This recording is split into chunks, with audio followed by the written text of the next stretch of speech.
where once you've finished the quest line, you can start getting splinters towards pinnacles without necessarily having to do that. Or maybe there's some other mechanic where you can create a breach biome, you know, in the fog of war that way. So mechanically create it, reveal one that definitely was there the whole time, and you know, go over there and do that. So there are tools we have to be able to do all this, but yeah, Breach is relatively unique in that regard. The others are less problematic, but you know, just trying to have different ways. One of the things that is fun with those ones though is that there's reasons generally to pick one area of the Atlas versus another, like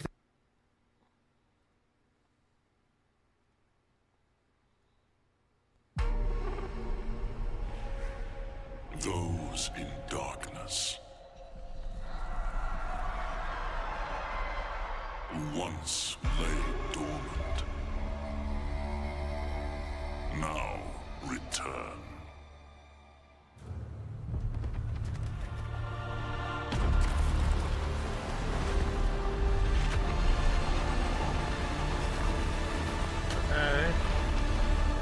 We who came before rise again.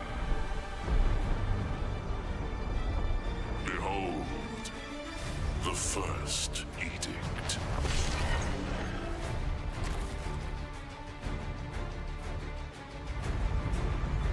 What in the world? Chat, what?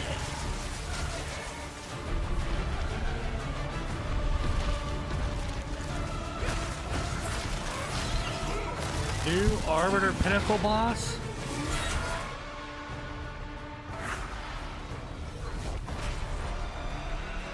Ritual reworked?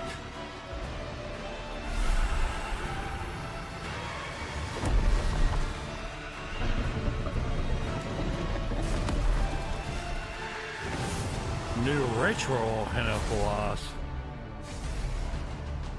Waking the Dreamer. Genesis tree crafting. What is this?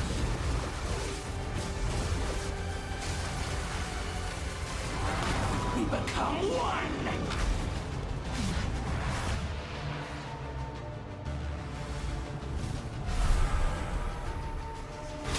You are completely alone.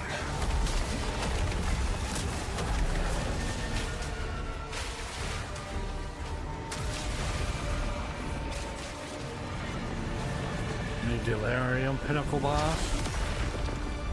New League. Runes of Aldair.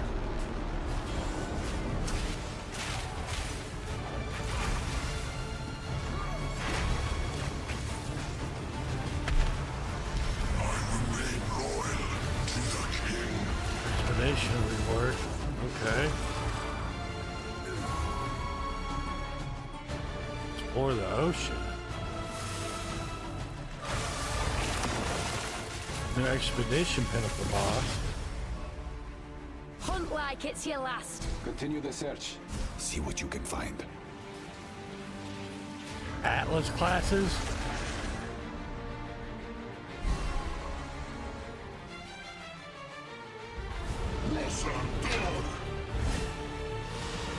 Now see how your story ends.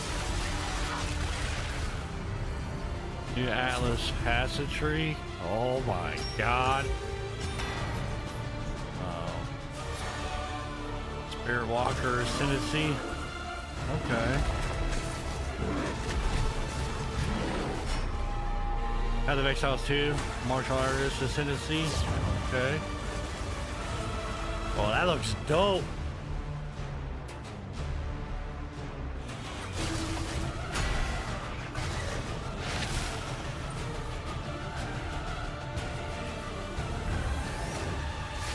To face us is to face oblivion.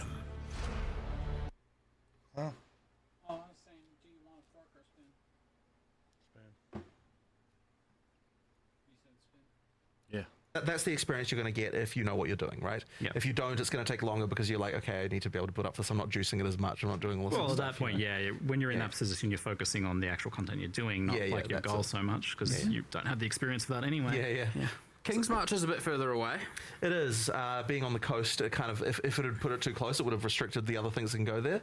So we've got like a sort of slightly longer lines to shorten the distance to get to King's March. Oh yeah, so it's not as many maps. Yeah, so it's not as many maps as what it would be for the normal conventional distance. Right. Yeah. But yeah, it is a couple of extra maps further than some of the others. The cool thing is, because it's now quest lined, as soon as you get to King's March, you're given the first logbook. Oh yeah, cool. Yeah. So you just instantly like reveal a whole section of ocean, start Go on mapping. islands. Yeah. You're getting what, 15 to 20 maps per logbook, give or take.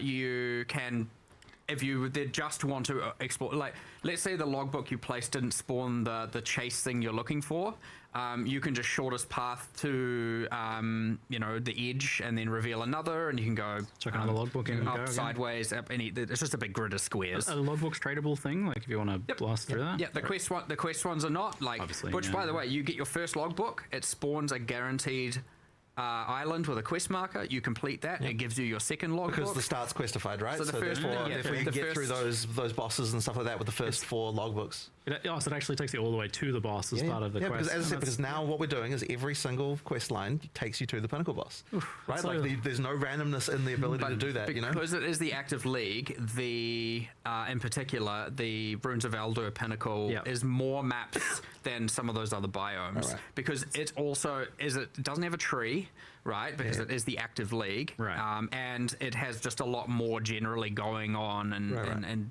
many different ways. So it itself is a bit more, there's more going on. But then when it's not the active league, we can then, like get that to be more like in line with the others and that kind of thing. Oh man, I'm so excited for this to play it so much. But funny thing is though, like I heard you talking about it very recently, this idea of like it's actually good to have a quitting point. Stepping off point, and this seems to be tackling that problem. So too. that was another big thing when we were designing this initially. Is like, so I mean, and at this point we were literally just looking at Steam reviews and being like, okay, like what, like on a more meta level, like why do you get a situation where someone's like, game is terrible, 400 hours played, but like what leads to that? You know what I mean? And honestly, we're like, one of the big problems is like there isn't an obvious point to stop, and like eventually any end game is going to get boring eventually, right? And if like you didn't have a point of like you felt like you were done, like if you've got a place to leave, then you're gonna then the game's gonna eventually suck for you. So like we have to be like, we want to actually get you to feel like you're done, and part of the way that you do that is you add more objectives that like have progress bars where like you finish them and then you're like, okay, I'm done with this now. And so whether or not you want to do all of them or not, the key thing is that there is a point where you finish the fortress, you've got all the points there, and like there's progress bars, and like there is a point where you do, you finish the league, there is a point where you finish, all of the other league mechanics around, and then, and then there's, for other people, there's challenges, right? Like part of the reason we wanted to add challenges in this one was to see, like, there's quite a lot of people who just like the thing that their goal for the league is finish the challenges and then I'm done with it, and so it's like it's just another one of those things that PoE 1 had that can give you an objective for yourself so that you know when to quit, because ultimately the goal is, like we want you to play when you have a great time, but we want, when you decide to leave, that you come back with a plan to play again next league. And so long as we can get you to that point without burning you out, then you're going to be wanting to come back and play again. So it's like that. It's just one of those really important things that PoE 2 just didn't really have, because it just kind of petered out into like into nothingness. It didn't really have like this. I'm done with this now. Ultimately, it's just about having cool core goals. Exactly. Like, and then you've got nice clear goals for that now. It's probably like Fortress plus like a specific league mechanic. Or maybe you want to do all of them, or maybe you don't. But the key thing is like you get to that point, when you're done with it, and we've got those progress bars that can pop out the side, so you can sort of see at a glance, like, here is my like end game completion of like how much of that stuff they've done. And you also know, by the way, that when you do finish that progress bar, that you have seen all the major content that the league has to offer in terms of like, you fought the pinnacle boss, and there's more uniques you could get and more things you could farm, but like that stuff is really extra stuff. It isn't really the core of the experience of that.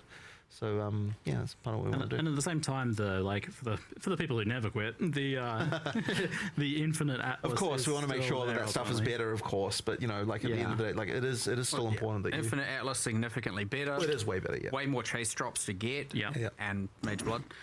Give me a search bar. It's so much more crafting that you might want to min max. Like there's just a ton, and you could be like, I'm gonna give me a search engine on the maps, bro. The not ocean. Okay. You're gonna Wait, go. farming mechanic confirmed? Is that what we're talking about? You're gonna go farm the infinite land. Time to retire down to a nice life of farming. And then the next day, I'm gonna go explore the ocean and just logbook, and do all of those. Yeah. You know, like different choices, different axes. That's also important and cool. I'm gonna go do Breach this day, and the next day I'm gonna do Delirium, and the next day I'm gonna mix them all. You know, like It seems super easy to change like whatever it is you want to do if you want to mix a match now. So if you are focusing on expedition, like there's nothing now to stop you from going and focusing on breach for a while instead. Right? and of course the fate of the Vile Temple, right? Like it actually is unique amongst the others in that it doesn't have an Atlas active mechanic because the temple is its own whole building a dungeon vibe, and so it still is a tree. It still appears in maps. It has a tablet. All of that.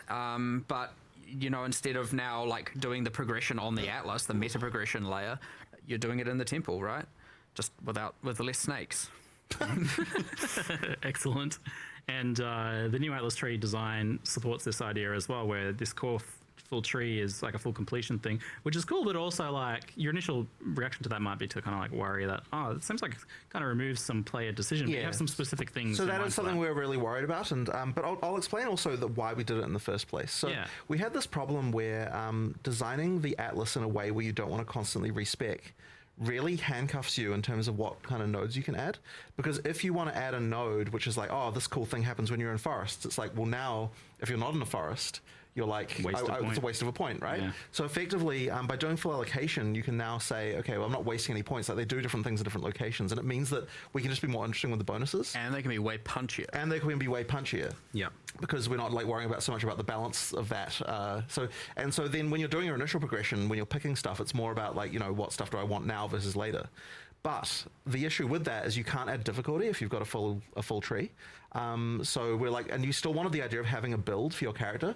So then we're like, okay, we're going to solve this in two ways. One of the ways is we're going to add multi-choice nodes to the regular Atlas tree, so that those ones can be like, am I going to go difficulty, or am I going to go like more difficulty, more rewards, or am I going to go less difficulty, less rewards?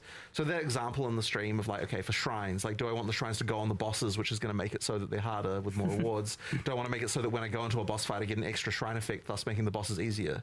So you've kind of got that tweaking you can do. And so on the regular Atlas tree, you'll find things like that where the design space there is that they're decisions that you're going to want to make, but not very often.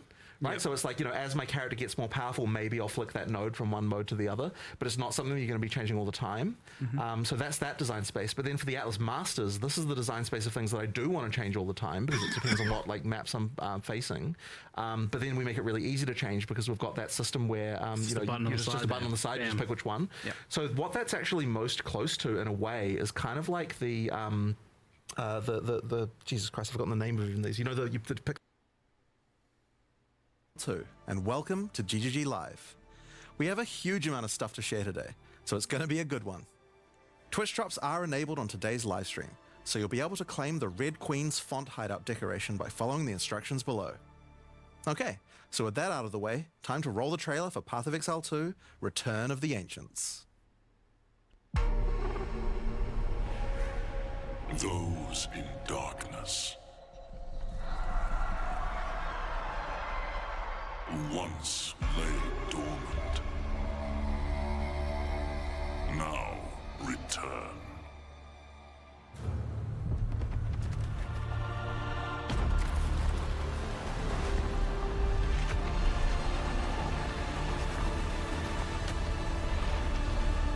We who came before rise again. Behold, the first edict.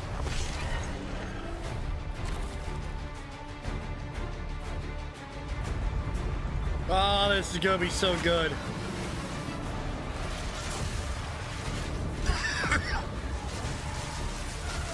Just watch it, baby.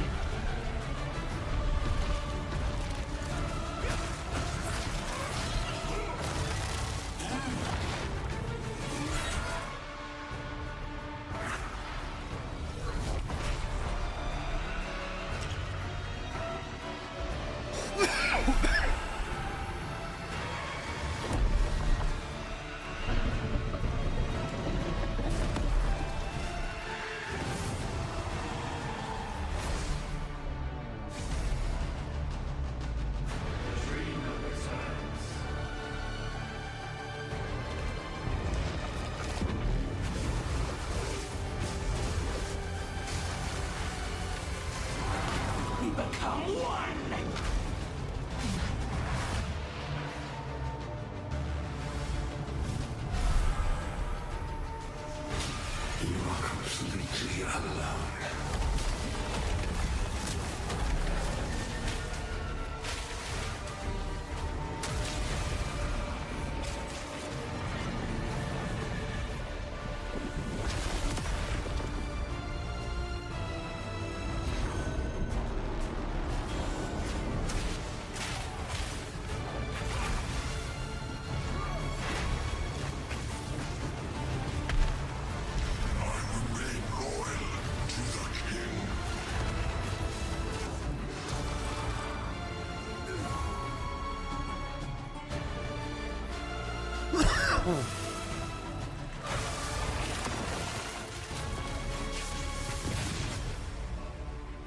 Hunt like it's your last. Continue the search.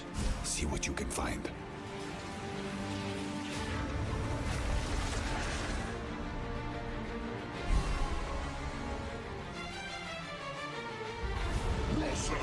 Definitely changed up the Val Temple.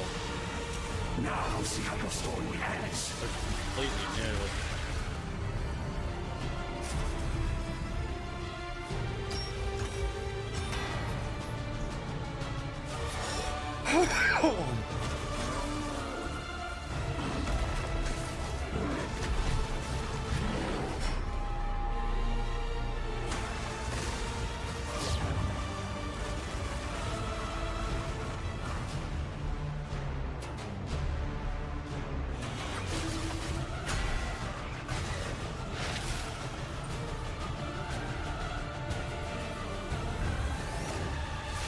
To face us is to face oblivion.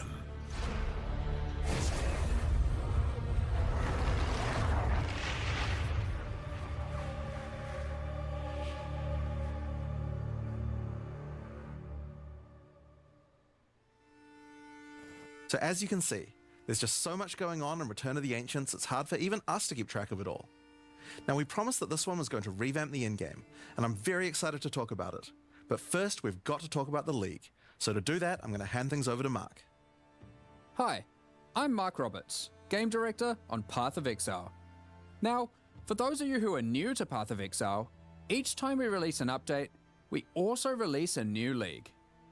Not only do we have a new economy, but we also introduce new content through the campaign, which gives you a fresh play experience right from the start of the game, as well as new mechanics, storylines, and in-game bosses. In the Runes of Eldur League, you will encounter a man being attacked by the undead in Clairfell. After saving him, he introduces himself as Pharaoh, a young blacksmith trying to bring back the ancient art of Ezomite runesmithing. He has been collating his discoveries in a tome and is keen to show you how runesmithing works. By inscribing symbols on these ancient Ezomite remnants, you can create all manner of old magics.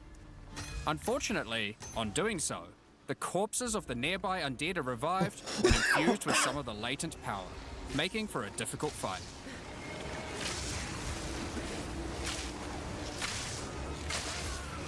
After defeating these monsters, Pharaoh realizes that runesmithing is a dangerous business, and he is going to need the help of someone a little more martially inclined to discover these secrets. He lends you his tome and asks that you note down anything you discover when you return to him. In each area in the Runes of Eldur League, you will find a remnant, and as you approach it, you will notice that some symbols are already present, and some are waiting for you to fill them in. Depending on which symbols are already present, you will have different options for which items you can create using this magic. For example, if you combine Tempest and Lightning, you can create an Orb of Augmentation.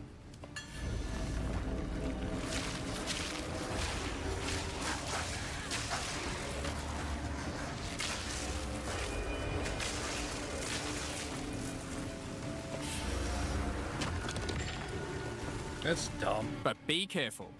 The symbols used to craft the items also empower the monsters around the remnant, who will be revived as undead to fight again with different properties depending on what runes you used.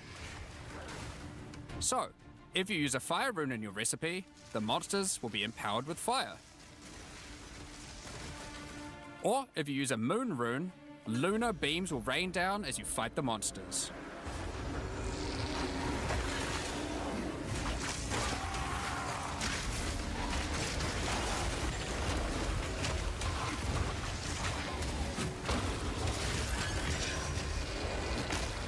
After the fight, break the remnant to receive the item you crafted. As you get higher level, you will start to find remnants with more slots for more runes, allowing you to craft rarer items.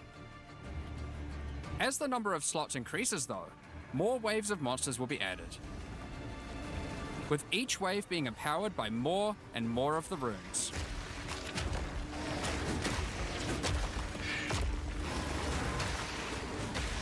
And this can get pretty dicey, because some of the runes can have powerful effects.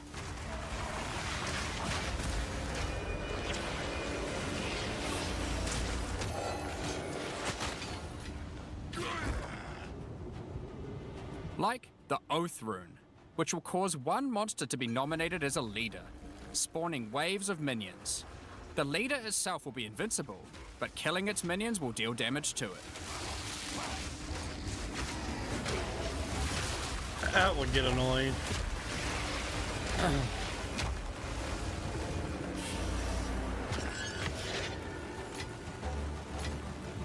Some recipes can get pretty large, requiring 6, 7, or even 8 runes. But don't worry, you won't have to remember them.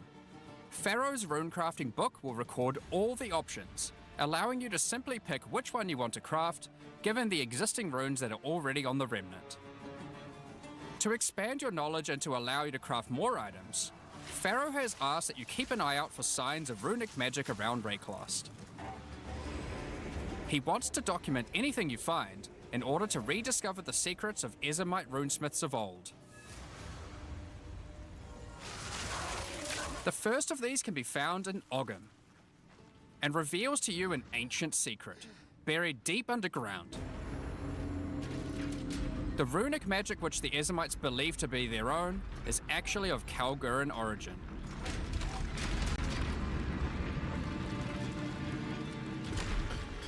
Thousands of years ago, the Kalgurans came to Rayclass to find sources of verisium, a metal on which engraved runes allow control over reality.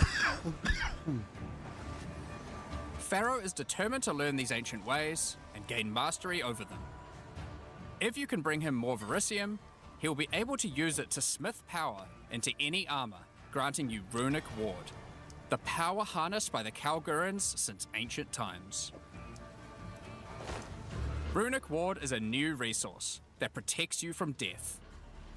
Should you run out of life, your Runic Ward will kick in, sustaining your body until your life can return. It effectively acts as an extra life pool.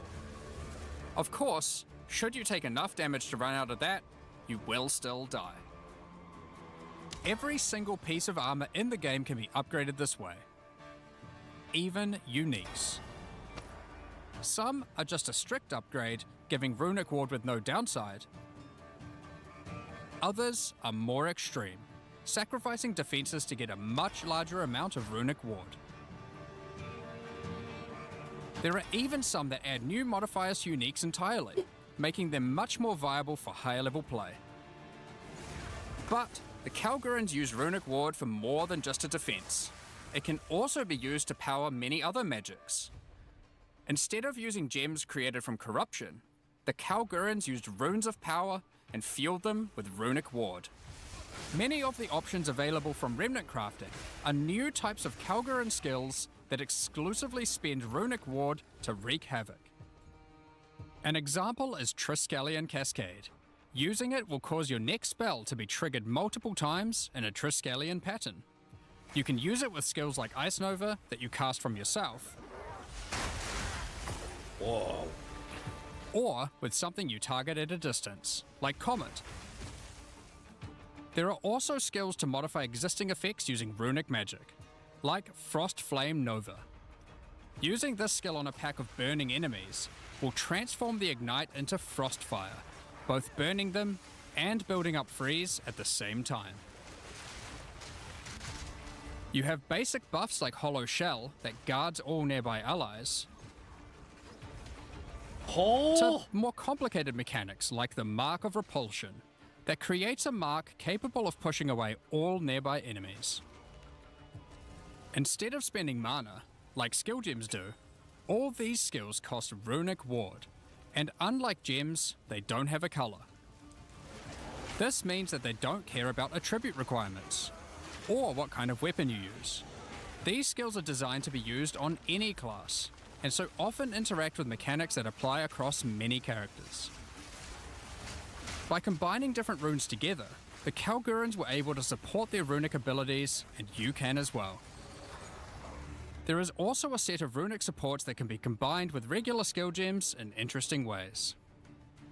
Concussive Runes allows you to add these concussive shockwaves to any skill that stuns. While Runic Infusion lets you spend ward to directly empower the damage on any skill. Now, there are other quests during the campaign too, that unlock even more interesting crafting methods. Okay. Buried deep in the jungle in Act 3, you can find the Mystic Refuge, containing even more secrets for Pharaoh to learn from. Using this knowledge, he gains the ability to reforge unique weapons. With this technique, many low-level unique weapons can be upgraded to do significantly more damage. Now, we've been able to take a bunch of uniques that had interesting modifiers, but were not in-game viable, and give them a bit of a boost to get there. And it's not just low-level uniques. All Kalguran uniques are able to be runeforged this way too, and they can do some pretty interesting things. Like Searle's Grit, a new unique, which when runeforged can get one of several different outcomes.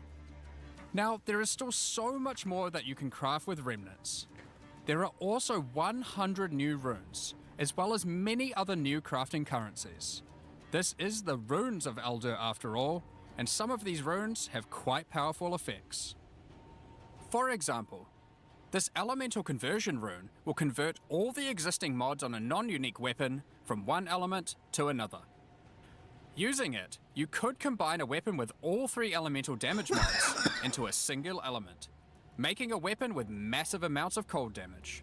Damn. There is also a rune that lets you destroy your rune sockets to turn them into a dual socket on your item. And there are even crafting meta runes that can unlock new types of mods when used with regular crafting. For example, this Rune of Chronomancy will unlock a set of time-related mods to be crafted on your boots. Once placed inside, use regular crafting orbs to attempt to get new mods like cooldown speed or increased skill effectuation. You can also create a new type of currency called alloys. Using regular metals alloyed with verisium, new modifiers not normally available can be directly crafted onto your items. Using imbued alloy could improve your ailment damage, for example. There are honestly so many options here that unlock all sorts of crazy crafting projects. Interesting. So I think people will be experimenting with these for a long time. Once you get to King's March in Act 4, Pharaoh finally meets Danig, a real Kalguran runesmith. And riddled with excitement, he wants to learn how to merge modern Kalguran techniques with the ancient knowledge that he has found. From here on, Pharaoh joins in the Kalguran expeditions that Danig has been leading. With the ancient knowledge that Pharaoh brings to the table, the Kalguran expeditions that Danig has been going on will change significantly. For those of you who haven't played it, the Expedition League mechanic involves carefully placing explosives, uncovering the buried dead, and recovering verisium from them. By choosing where to place the explosives, you can choose which kind of challenges you would like to face, or rewards you would like to claim.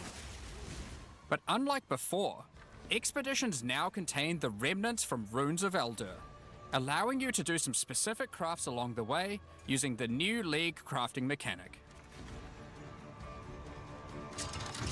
One very important difference from the simple remnant encounters though, is that the empowerments that the remnants grant apply to every monster down the explosive line for the rest of the encounter, stacking together. This can lead to some pretty extreme situations. If you stack too many remnants, you might be in for a fight beyond your abilities, but the rewards can be very worth it. Each mod on the monster is improving the items that they can drop. Once you get to the endgame, you will find that the atlas has changed substantially. To the south, you will now find the coastline of Rayclast, with the ocean beyond. Kingsmarch has not fared well after the Cataclysm, and lays in ruins. Rog's shop has been destroyed, but he is much more concerned about his wife, Gwenyn. He would like to launch an expedition deep into the ocean to find her, and this begins a new major mechanic for expedition, exploring the ocean. Previously, a logbook was a single encounter. Now, using a logbook, you can send ships to explore an area of the ocean to the southeast, uncovering a range of islands to begin your search for Gwenyn. You can hop from island to island, doing many new encounters. There are islands with expeditions, grand expeditions,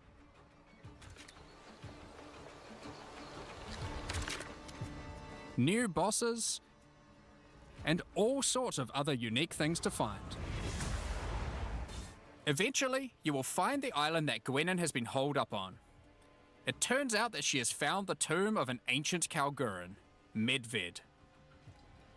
While she appreciates you coming to her rescue, she is still keen to blow open the doors of the vault and take whatever you can find inside.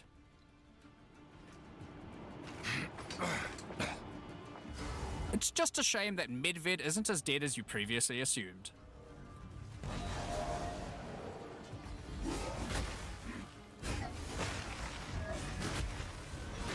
Now, after you have defeated Medved, you will find another logbook, and this time you can use it to choose which direction you want to explore. The ocean is vast and contains a huge number of new islands to find.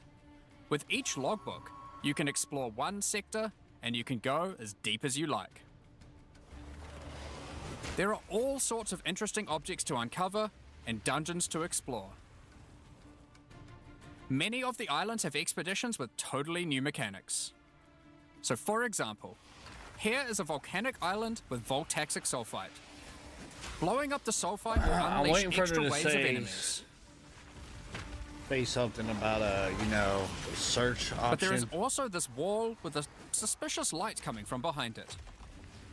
On blowing it open, a giant ogre comes out, and he is determined to eat as much sulfite as possible. The more sulfite mounds that you have blown up, the more empowered and the more rewarding he will become.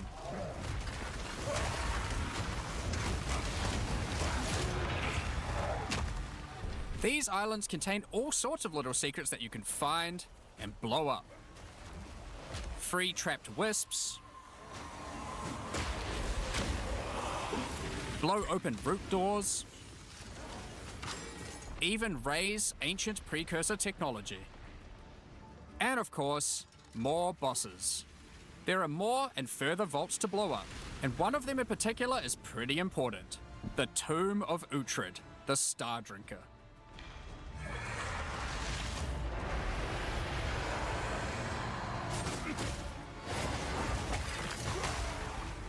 Uhtred was responsible for calling down the meteors of Verisium, which the Kalgurans used to power their ancient magic. And upon defeating him, he calls down a truly gigantic one into the ocean nearby. On visiting it, you find that it is shrouded by a strange energy emanating from the Verisium core of the meteor within. There is something growing in there, and it can't be anything good. In order to gain entry, Danik suggests that the Triskelion Flame, an ancient Kalguran artifact that can absorb and cancel the effects of Verisium magic, could be used to enter. But to find it, you will need to locate the Tomb of Olroth, leader of the Knights of the Sun. Defeat him and gain access to whatever eldritch nightmare is growing inside. Now, we're not going to spoil the boss, but one thing you should know is that the Verisium that makes up the core of the meteor is of a quality that has not been available for millennia. Bringing this to Pharaoh and Danik should allow them to forge some objects of power, the creation of which has been lost to time. So that's the League, and there is a lot going on. To sum all that up, there is a new encounter with over 30 new monster types and over 30 new rune modifiers to enhance them. You can create more than 100 new runes to craft your gear, as well as dozens of other new currency items. And there are new quests added to the campaign to unlock even more new crafting options. Rune forging armors, upgrading uniques, dozens of new Kalguran skills and supports, tons of new islands to discover by exploring the ocean, 5 new bosses, including a new pinnacle boss, and a bunch of new uniques to top it off. But there is still a ton more to come. It's time to talk about the massive changes to the in-game. But for that, I'll hand it back to Jonathan. Now, as Mark hinted at before, the in-game atlas is very different now, and the ocean to the south is the least of the changes. The entire area around your starting location is now teeming with new questlines and things to discover. Will you investigate the strange forest to the west? The cracks in the earth to the east? Or perhaps visit the ruins of a Val city in the north? The atlas now has fixed points of interest at specific locations, giving you specific objectives that are easy to find. Like before though, no matter which objective you choose, going to towers to see what's out there is always a good idea. The first time you do that though, something new happens. The earth shakes, and a gigantic fortress rises from the earth. A remnant of the ancient precursor civilization.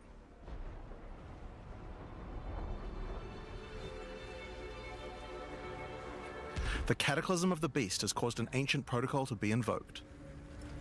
Should corruption ever take hold to this degree, the world must be scoured and purged of corruption. You will need to make your way into the fortress and activate the gates. Gain the keys to reach these ancient precursor weapons, and disarm them.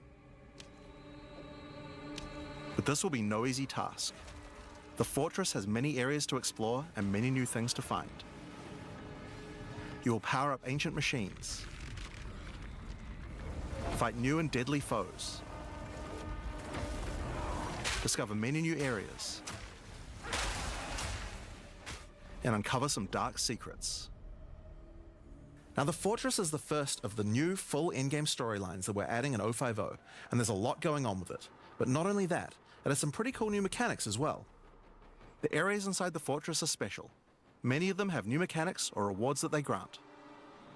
Like this map, where all the rares are contained in essence crystals. Or this one, which replaces all monster packs in the area with strongboxes. Or this one, which spawns an Ismeri spirit that always moves on from a rare after you kill it, allowing you to chase it through the entire map. Okay.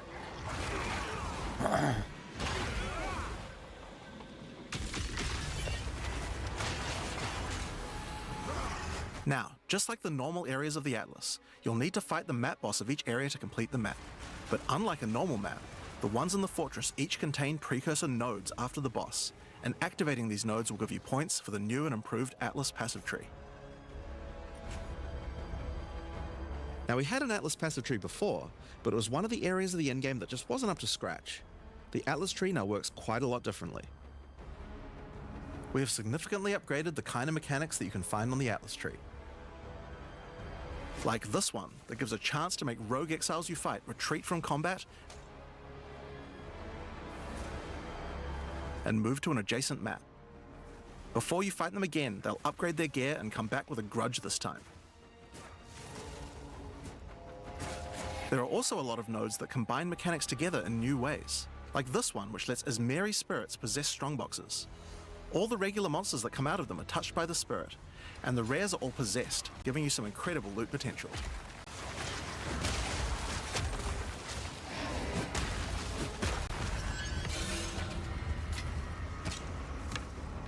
You get points from every single area you complete in the fortress, and unlike before, that means you can allocate the entire Atlas tree. Yes, this whole tree can be yours. This change is pretty important, since it allows us to be able to create many types of bonuses that we wouldn't have been able to create before. Like this one, which gives a chance for cities to be invaded by another faction, and can even allow it to contain 2 faction leaders, allowing you to get 2 crisis fragments. If we'd done this kind of thing in the old tree, we would have wanted to spec into it before running a city map, then unspec out of it before running anything else. With full allocation, we can have cool bonuses like these. Now obviously we still want to make sure that you have choices that define your in-game Atlas build. So many nodes in the Atlas tree are now multi-choice. Everyone will get the node, but which bonus you choose to use is up to you. Do you want your powerful boss maps to contain more essences, summoning circles, or rogue exiles? But there's also nodes that contain more unusual things. So for example, on this node you can choose. Do you want to give a chance for shrines to instead be given to the map boss in the area, making them more challenging but dropping special loot? Or would you rather give a chance to be given a shrine buff before entering boss arenas, making for an easier fight?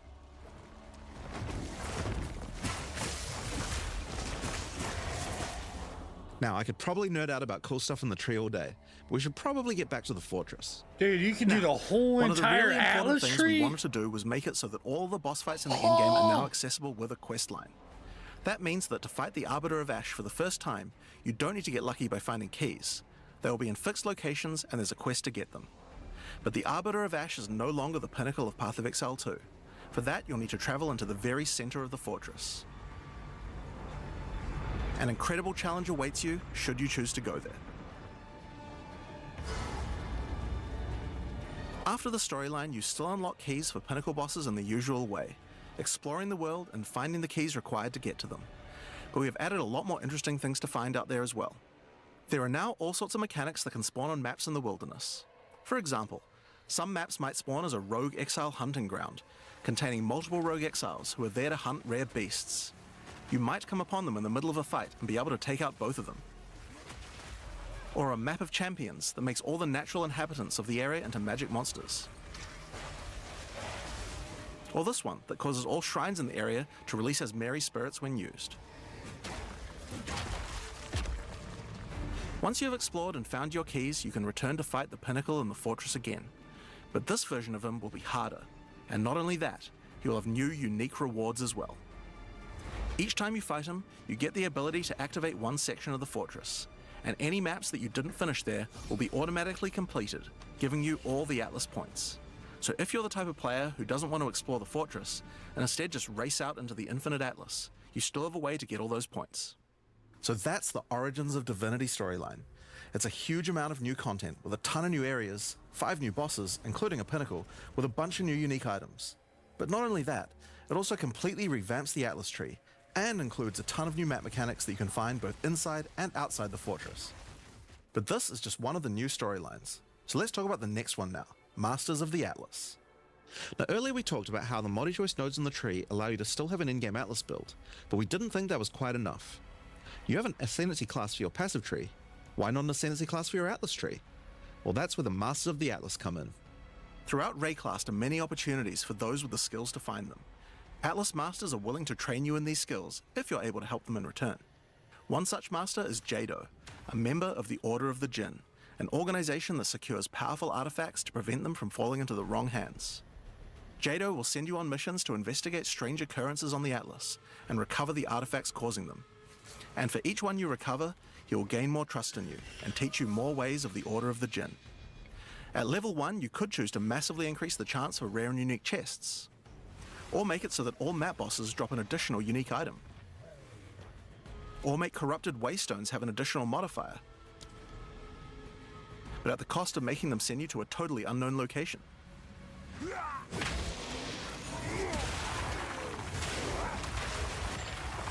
Each mission you complete for Jado will unlock another row of abilities and give you another point to allocate, letting you choose how you want to specialize. But there are other masters too. For example, Hilda. Hilda is a member of a guild of monster hunters. She will send you on missions to assassinate specific deadly creatures around Rayclast and harvest their parts. In exchange, she will teach you her monster hunting skills, like this one, which adds a 25% chance to upgrade any map boss to a powerful version. Or this one, which makes his Marian spirits no longer possess rare monsters, making them go for the unique bosses in the area instead. You might notice that many of the effects on these are both upsides and downsides. So Hilda, for example, can make it so that you only get one attempt when fighting pinnacle bosses, but in exchange for that, they always drop 2 uniques. Because of that, we wanted it to be easy to swap between them depending on what you're doing. As you unlock each master, they will appear on the side of the screen. Simply click whichever one you want to use to run the map, and all the bonuses you have selected for that master will be activated. This allows you to have a few different strategies that you can quickly pick between, depending on what you're running at the moment. Now, one thing that's been pretty obvious is that the in-game leagues we created when launching Early Access in 010 were not really up to the standard of the leagues we did since then. Fate of the Vile and Rise of the Abyssal just have a lot more going on than Delirium or Expedition, for example. We wanted to do a serious upgrade to all of these mechanics before we do our 1.0 release, and so that's what we've done. All 4 of the leagues we launched in Early Access have been upgraded with not only new quest lines, but new mechanics, new crafting systems, new uniques, and new pinnacle bosses.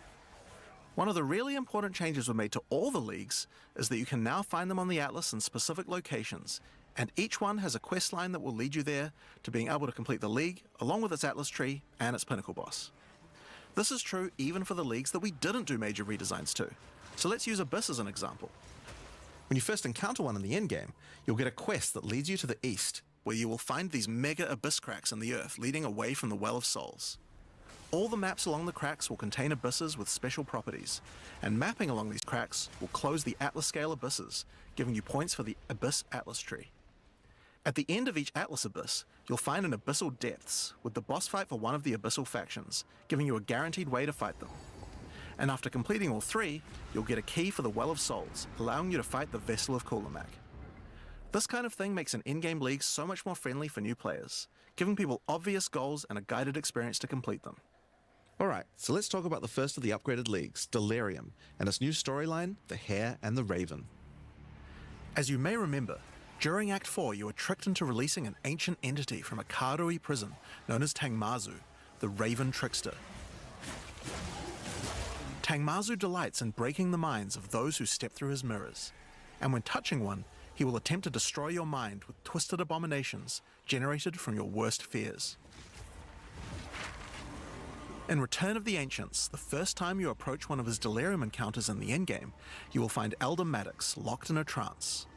His mind is trapped in one of Tangmazu's delusions, and you will need to free him.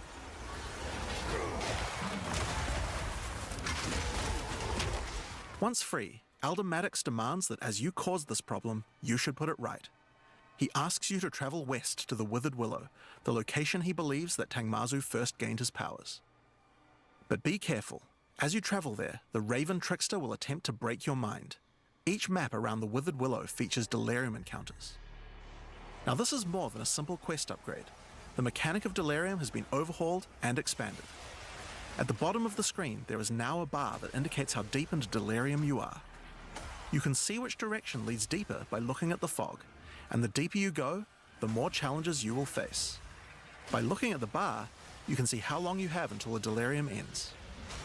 And you can also see special encounters that you will face if you're able to go deep enough into the fog. At the end of the bar is always the boss of the map, but we now have a variety of other encounters that you might find as you explore the horrors of your own mind. For example, you might encounter a purple mirror shard that when shattered will cause all the enemies to become more nightmarish. After hitting this, you'll notice the Delirium demons are enhanced, significantly more powerful, larger, and scarier in general, along with more rewards. Or should you encounter a red mirror shard, you'll be sent into the depths of your mind. Okay. This is good. And must escape it while fighting off hordes of your worst fears.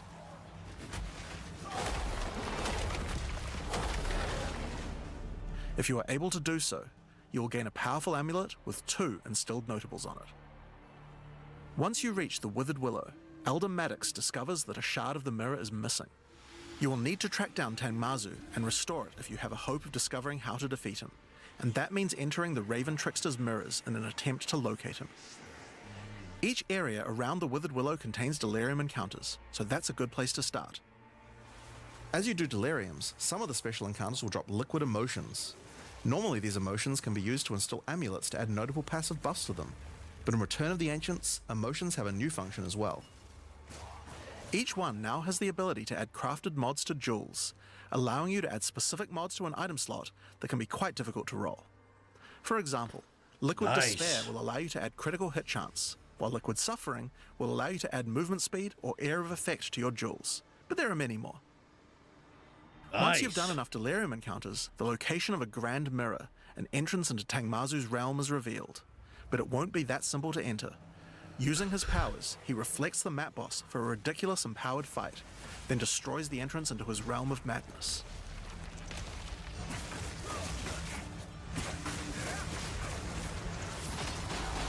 In order to find him now, you'll need to let the insanity fully into your mind. A strange fruit is left behind which you can consume to fully embrace the madness in an attempt to reach the Raven Trickster's realm. Consuming the fruit will cover an entire area of the Atlas in fog, and every map you do in the fog will get progressively harder and harder as you explore the deeper reaches of your mind. At some point you enter a new layer. A simulacrum of your memories twisted and perverted by the Raven Trickster. Should you be able to complete the simulacrum, Tangmazu will believe that you are worthy of a true challenge, and will let you take the remaining shard of his mirror, allowing you to enter his realm of madness back at the Withered Willow. If you dare to face him, it will be a fearsome challenge.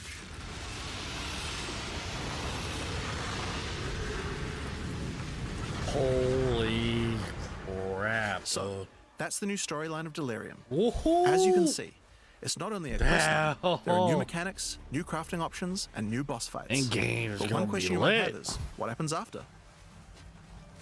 Well, once you've completed the story, grand mirrors will start appearing on the Atlas sometimes after completing Delirium encounters. After doing the grand mirror, you can select where on the Atlas you want to do your fruit-induced drug trip and get another key to fight Tangmazu. But this time, the fight will be quite a bit harder, and not only that, the fight will be able to drop a bunch of new uniques that were not available in the questline version. We'll show some of those later. After doing a grand mirror, the decision of where to spread the fog can be important, because there are some potent emotions that only come from certain map bosses affected by Delirium this way. Like all emotions, they can craft special mods onto jewels, but these potent emotions can create mods that you can't get any other way. So for example, potent liquid melancholy is an emotion that can only come from human bosses, and allows you to add a variety of on-hit effects. Also, you might want to try instilling amulets with these emotions. They could have some interesting effects, with some powerful notables that do not normally exist on the tree. Like Storm's Rebuke, which makes armor break boost your cold and lightning damage. But also notables from a clearly deranged mind, like Calm's Blessing. This skill allows you to ancestrally boost fire spells after using a Warcry. How about using an ancestral Flame Blast? Now, just like before, you can also upgrade the League by getting points for a dedicated Delirium Atlas tree. But this now works in a much better way and has much cooler effects. The maps in the Delirium area of the Atlas give you Delirium passive points for completing them, so it's easy to see how to progress. Some nodes will add new types of mirror shard encounters to your Deliriums. Wait a minute. Like this one, which will pause the Delirium for some amount of time. This skill allows you to ancestrally boost fire spells, allowing you to more easily Lacrum encounters. So that's the changes to Delirium. Jewels. Points for a dedicated Delirium Atlas tree. But this now works in a much better way. Right? 36. 2, 4, 6, 8, 10, 12, 14, 16, 18, 20, 22, 24, 26, 28, 30.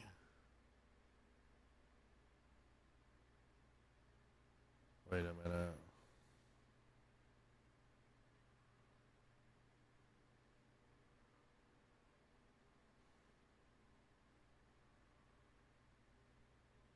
Is it 2 points per?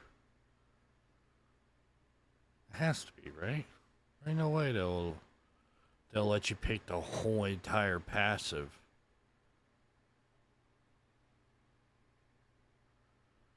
Much cooler effects. The maps in the Delirium area of the Atlas give you Delirium passive points for completing them, so it's easy to see how to progress. Well, yeah, Nate, what do you think? Some nodes will add new types of mirror shard encounters to your... So you're 2, 4, 6, 8, 10, 12. Holy tits, bro.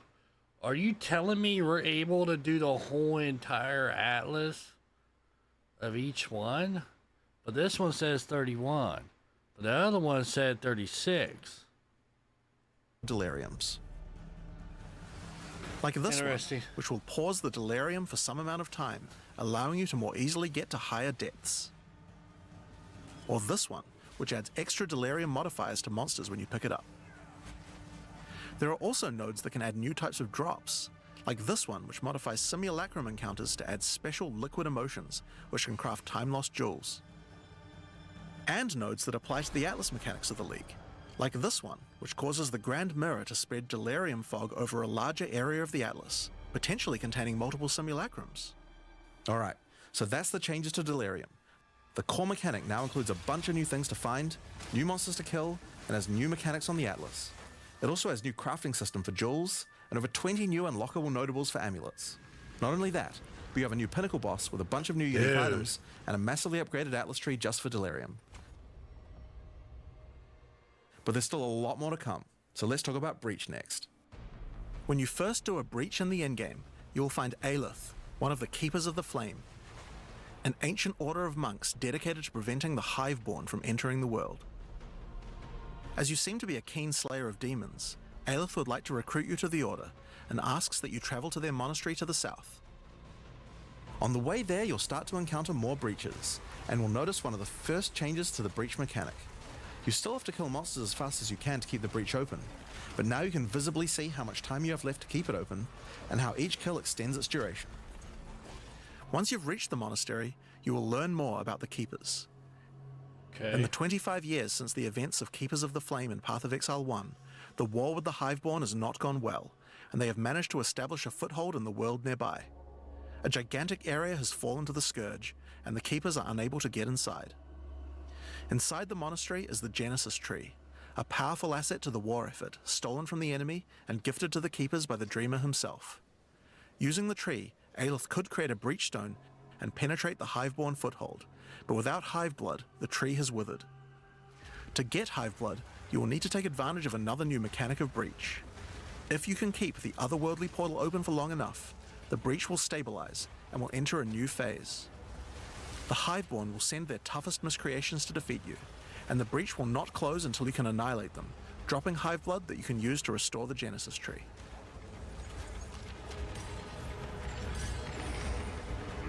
In some cases, you may even attract one of the deadliest foes the Hiveborn can offer, a Marshal of Zesht. These monsters also drop womb gifts, and if you take these to the Genesis Tree, they can be used to craft items to help you in the war against the Hiveborn. Given that 25 years have passed since the beginning of the war, the tree has grown and withered many times, but with each cycle it learns and expands its abilities. When you first open the Genesis Tree, you will notice these holes into which you can place your womb gifts. Okay. Each womb gift can be used to create a different type of jewelry and must be fertilized with Hive Blood. So for example, you can place this amulet womb gift into the tree and it will give birth to a random rare amulet. But the Genesis Tree is capable of much more.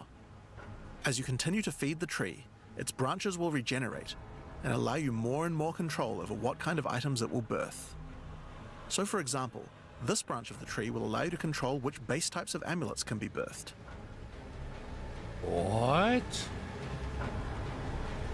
And as you go deeper, it will even allow you to create new base types that you can't get anywhere else.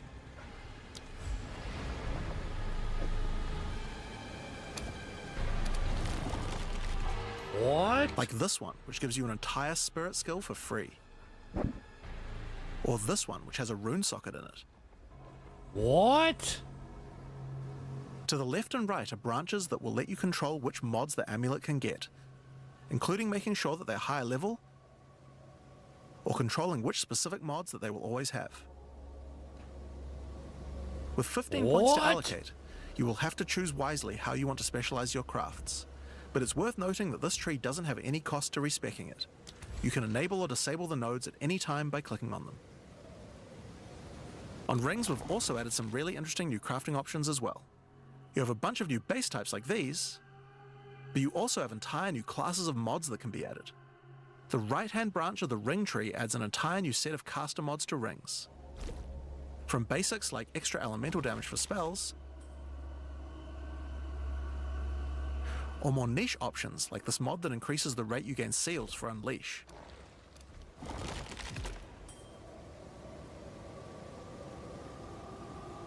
And on the left-hand side, you can unlock an entire new set of mods for minion characters. Minions? This stuff is actually pretty important, because casters and minion builds didn't have as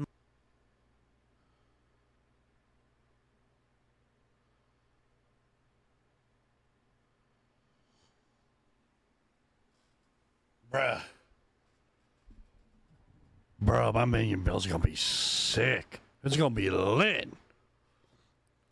many slots with interesting item crafting compared to attack builds. The Genesis tree narrows that gap.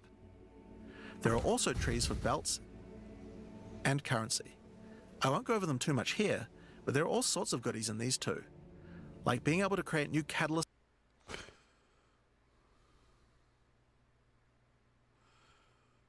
Draw replaces armor. For jewels. Bro. Or a belt that gives lightning damage. Once you've done enough breach encounters, you may finally get a womb gift capable of birthing a breach stone. Bro. And we can get more damage modifiers on belt. We can get damage modifiers on belt too. Bro. You know what that means? You know what that means, right? Cast on crit is gonna be lit, son. Lit. People are ticked off about how powerful it is now. Sheesh. It's gonna be. Oh yeah, we're starting Infernalist.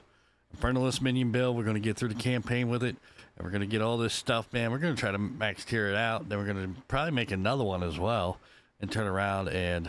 That way we have a minion build Infernalist and we have a Blood Mage Witch. And see what we can do. Oh, dude, this is going to be... Bruh. I'm gonna have to call off the whole month of June. The whole month of June. So we're going to be busy. We're going to be busy playing this game.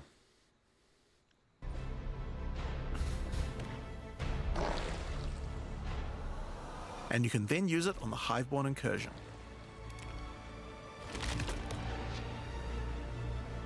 Once used, the true extent of the Breach Demon's foothold becomes clear. They have not only transformed the land, but constructed huge sky hives as well. When you enter the outskirts of their realm, you will discover breach hives. Infernalist minion, bro. I'm telling you, bro. I told you that's what I was going to start off with. Now they added more minion stuff. Which, let's be honest with ourselves, man. The minions, they've been needing some love for a long time. We all know that. They've been needing some love. Because minions didn't have shit. Let's be real with ourselves. Minions didn't have anything. Okay? I'm telling you what.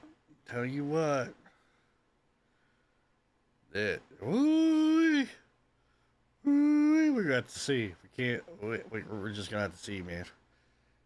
We're gonna have to see. I might take a vacation week. I ain't gonna lie to you. I might have to take my first week of vacation just to play this game, bro. Just to play this game, man. We're gonna have to come out with a lot of content for it.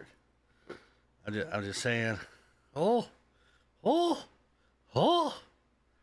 I'm still waiting for them to mention a search option on the freaking map. I'm still waiting for it. I have not heard anything yet. We're probably not going to get one. Using the power of the Keepers of the Flame, these otherworldly structures can be burned away when walking through them. But for each one destroyed, more of the Hiveborn will attack when you attempt to purge the hive.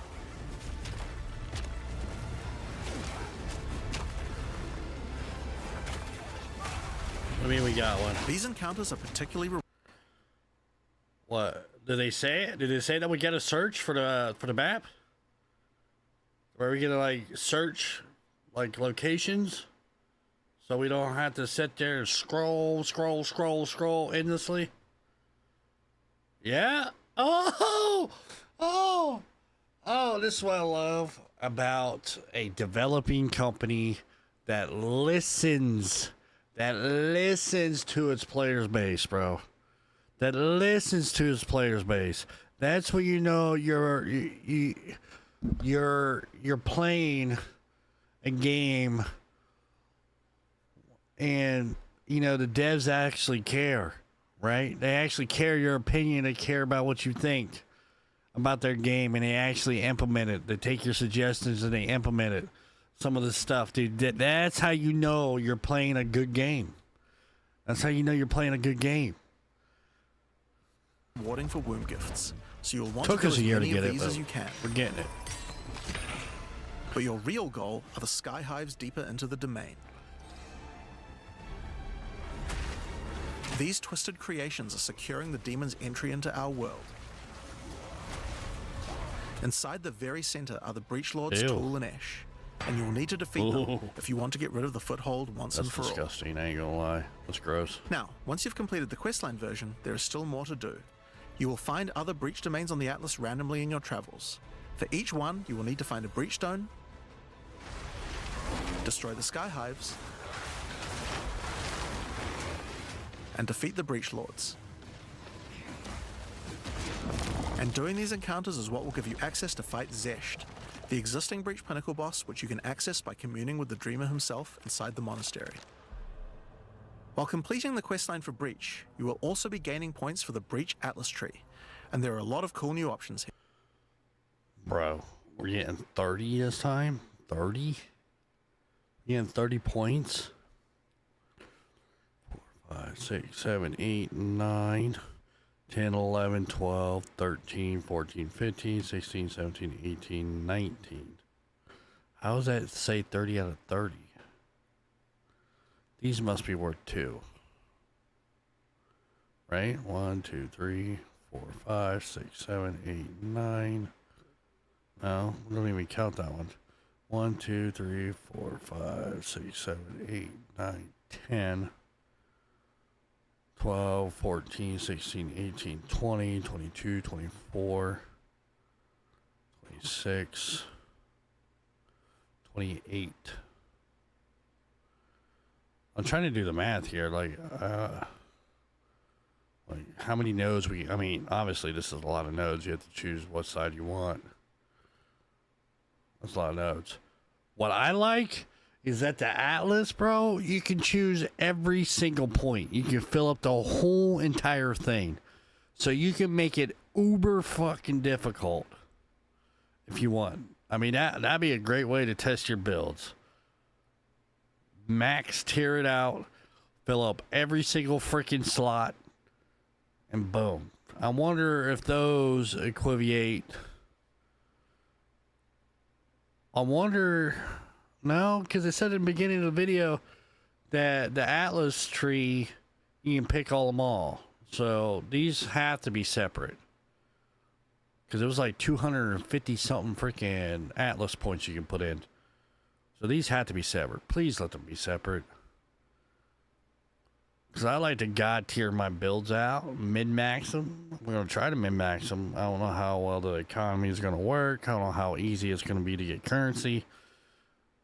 We're going to figure that out, right? So, yeah.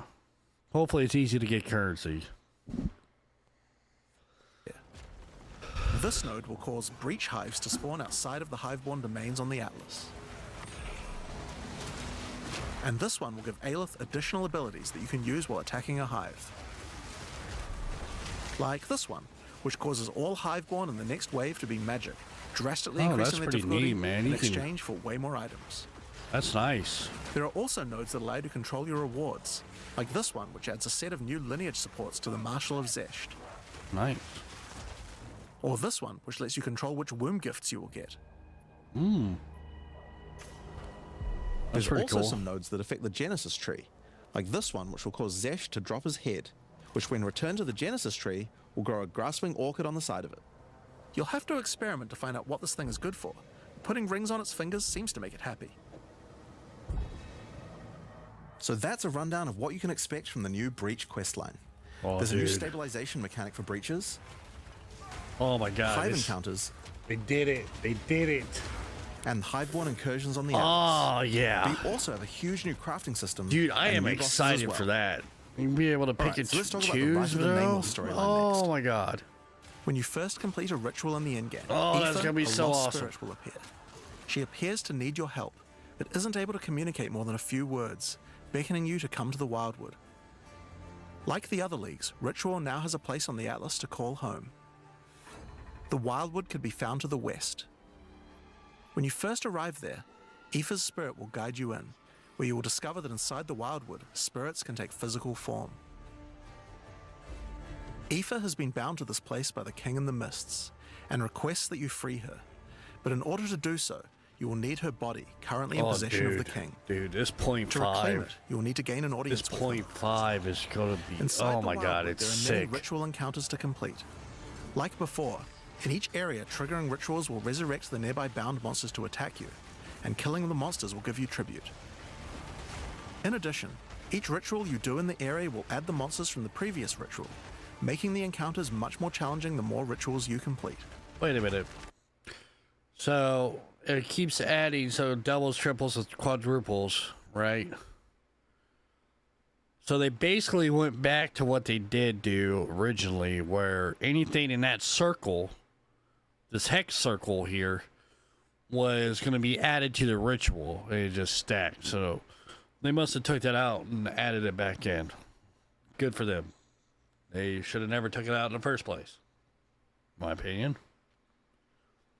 Once you've completed them, spend your tribute to get items.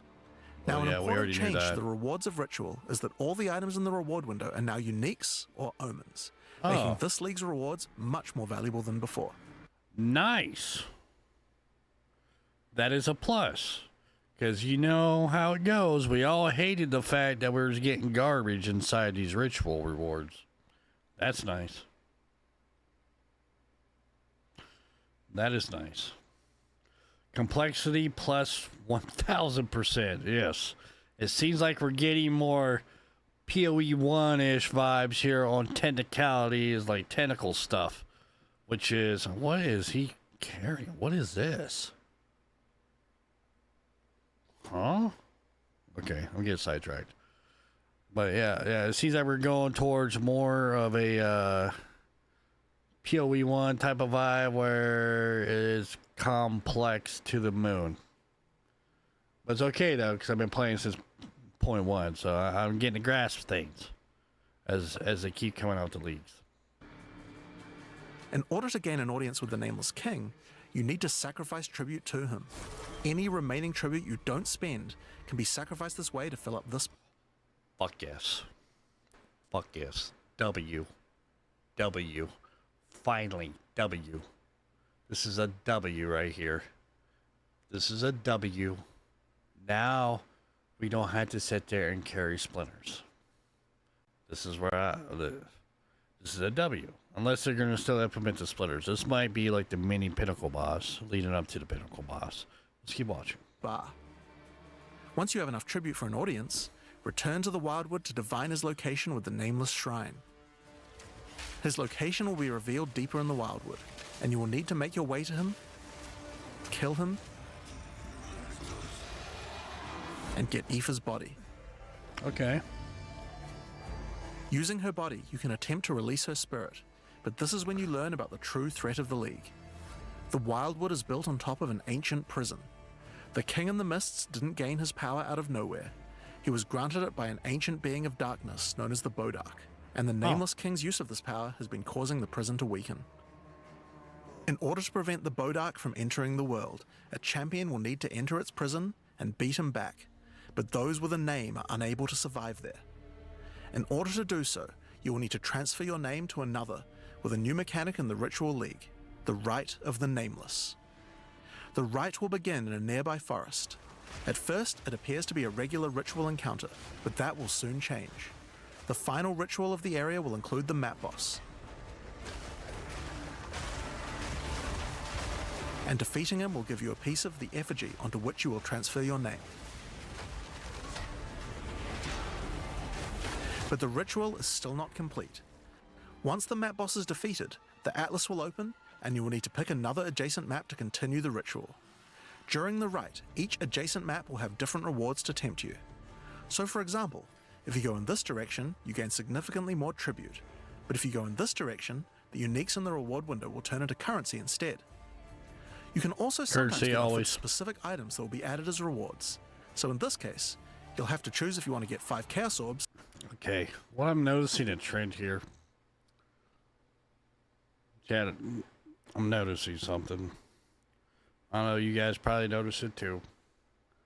But it seems like they took the original. Basically, they took all of the encounters from previously. It's, you know, the ritual. We're on the ritual now. The breach. You know, delirium, and now I'm pretty sure probably after this we're gonna talk about abyssal. So probably at Vow Temple. It seems like they made them more complex. I don't know if I like that, because now it looks like we got to do like 3 or 4 stages of this. Maybe it's just to get the quest done, right? Then after that, you can now you can like jump.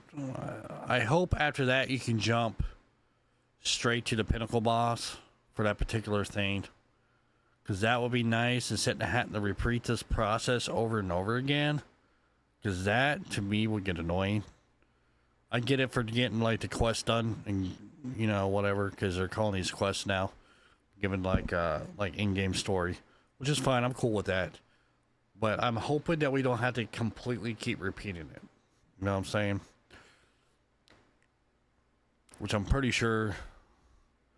It seems like once we get it done, then we're good.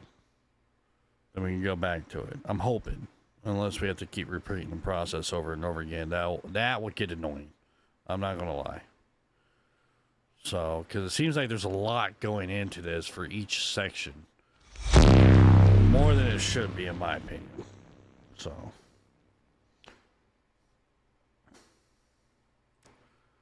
Oh my god, dude. Ban. There is so many freaking bots on Twitch still. That's crazy. Or a Mage Blood. A difficult decision, I'm sure. Now, as this is one continuous ritual, the encounters in the next map won't start from scratch. They contain all the monsters that were gathered from the rituals of the previous map as well, making them harder and harder. And that includes the map boss too. You will need to defeat both map bosses in the final encounter for your next effigy piece. And it still doesn't end there. Pick another map, another reward, and add another map boss to continue until the ritual of the Nameless is complete. It will take 5 maps in all, and will be an incredible challenge. That's intense. But once complete, you can return to the Wildwood to perform the final rite. Transfer your name to the effigy, adorn the crown of the Nameless King, and enter the prison. Now of course, once the Pinnacle boss is complete, the League doesn't end there. As you do rituals on the Atlas, you can continue to give tribute to the King in the Mists for another audience.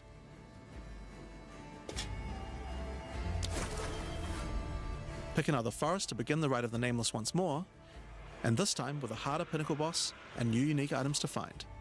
Of course, we've also significantly upgraded the Ritual Atlas tree. Get points by completing maps in the Wildwood, and you'll be able to unlock some pretty cool nodes. Some of them affect the Rite of the Nameless, like this one which extends its duration. You thought fighting 5 map bosses at once was hard? How about 6? Or this one, which makes maps during the rite have more reward mods, often having 2. You also have nodes that allow things to combine with other content, like this one, which gives a chance for rituals to be created inside summoning circles, adding a random boss to the ritual encounter. There is even a node which adds a new type of possible ritual, the Audience with the Queen, which causes the Bride of the King to sometimes appear. Okay, oh, so that's the snake lady? Yeah, but let's have a look at what this means for in-game content as a whole for Path of Exile 2. When you include the expedition changes made by the League, we have a total of 5 new in-game storylines, each of which has a hub, crafting systems, areas to explore, NPCs, and a Pinnacle boss as a capstone. Not to mention the Masters of the Atlas storyline as well. But more importantly, you now have immediate quests as soon as you arrive at the endgame, and goals with obvious progressions that you can see how to finish. Each endgame questline has a progress bar that you can pop out from the side of the Atlas screen at any time. This shows you how far through you are, and buttons that will take you to the hubs for them. Overall, it's just a way better in-game experience with a significant number of fun objectives to complete. But just in case you didn't have enough goals, we did have one other thing that you might want to complete this league. These are called challenge leagues after all. Where are all the challenges? Well, players of Path of Exile 1 will be used to the fact that each league comes with a series of challenges that you can complete in order to prove that you are indeed the best. We haven't done these yet in Path of Exile 2, but it's time to change that. If you're able to complete them, you'll earn pieces of the Knight of Alder armor set. Opening the challenge screen will show you a series of 8 challenges. After completing each one, anyone in chat or in the forums will be able to see your prowess. In addition, you'll get a statue to put in your hideout showing anyone you trade with how many challenges you've completed. You'll earn the first piece of the armor set after doing 2 challenges, and the full armor set after completing all 8. So that covers all the content you'll encounter in Return of the Ancients. But what about some new tools to fight against these new pinnacles with? Well, we also have some new ascendancy classes as well, but introduce... So we don't get a search bar. That's not a search bar, man. Just clicking on it and just going to that location for the breaches and stuff, man. That's not a search bar. Come on, man. I want to search for maps. Oh, because the endless map is still there. I'll hand you guys back to Mark. As Jonathan said, we have 2 new classes to show you today, the Spirit Walker and the Martial Artist. Let's start with the Huntress's new class, the Spirit Walker. The Spirit Walker has developed an affinity with the Asmerian animal spirits. She is able to infuse the power of multiple spirits at her choosing. On the bottom part of the class you will find paths for each wisp you would like to commune with, be they primal, vivid, or wild. Each one can give you different abilities that align with the stag, owl, or bear. Each ability gives you a method to become possessed by wisps of that type, and a new ability when you spend them. The stag allows you to summon stampedes when you attack. The owl grants boons in the form of their feathers, which adds extra projectiles and enhances the projectile speed of your next skill. And the bear simply summons a giant bear companion to your side. The bear will maul, slam, leap, and do intimidating roars to debuff your enemies. Now you can specialize more into each of these wisps, but if you want to combine all 3 of them, then a new hidden power will be unlocked, the power of the Sacred Wisps. This node is free and enhances the quality of all 3 of your spirit animals. Your bear will take some of the damage you take and grant you life regeneration. Your stags will become more aggressive, leaping towards enemies. And your owl-empowered skills will leave a trail of soaring ground behind them. But that's not all. The Spirit Walker has other powers beyond wisps, such as Idolatry, which can give you large bonuses for using idol socketables in your equipment. And this one, which is my absolute favorite. The Spirit Walker, having attuned herself with nature, can gain the ability to tame beast bosses, opening up a whole suite of very cool options for your build. Maybe you tame the mighty Silverfist in the jungle depths. Say what? Or maybe a 3-headed chimeral beast in the chimeral wetlands. Say what? Or then there's a giant frozen owl beast, Rakar, the Frozen Talon. There's so many choices. You're going to have to experiment a bunch with this one, and I'm very excited to see what bosses you all choose to have as your trusted boss companion. Next up, have the Monk's new Ascendancy class, the Martial Artist. That's dope. After decades of training, he has mastered 3 of the 7 Hollow techniques.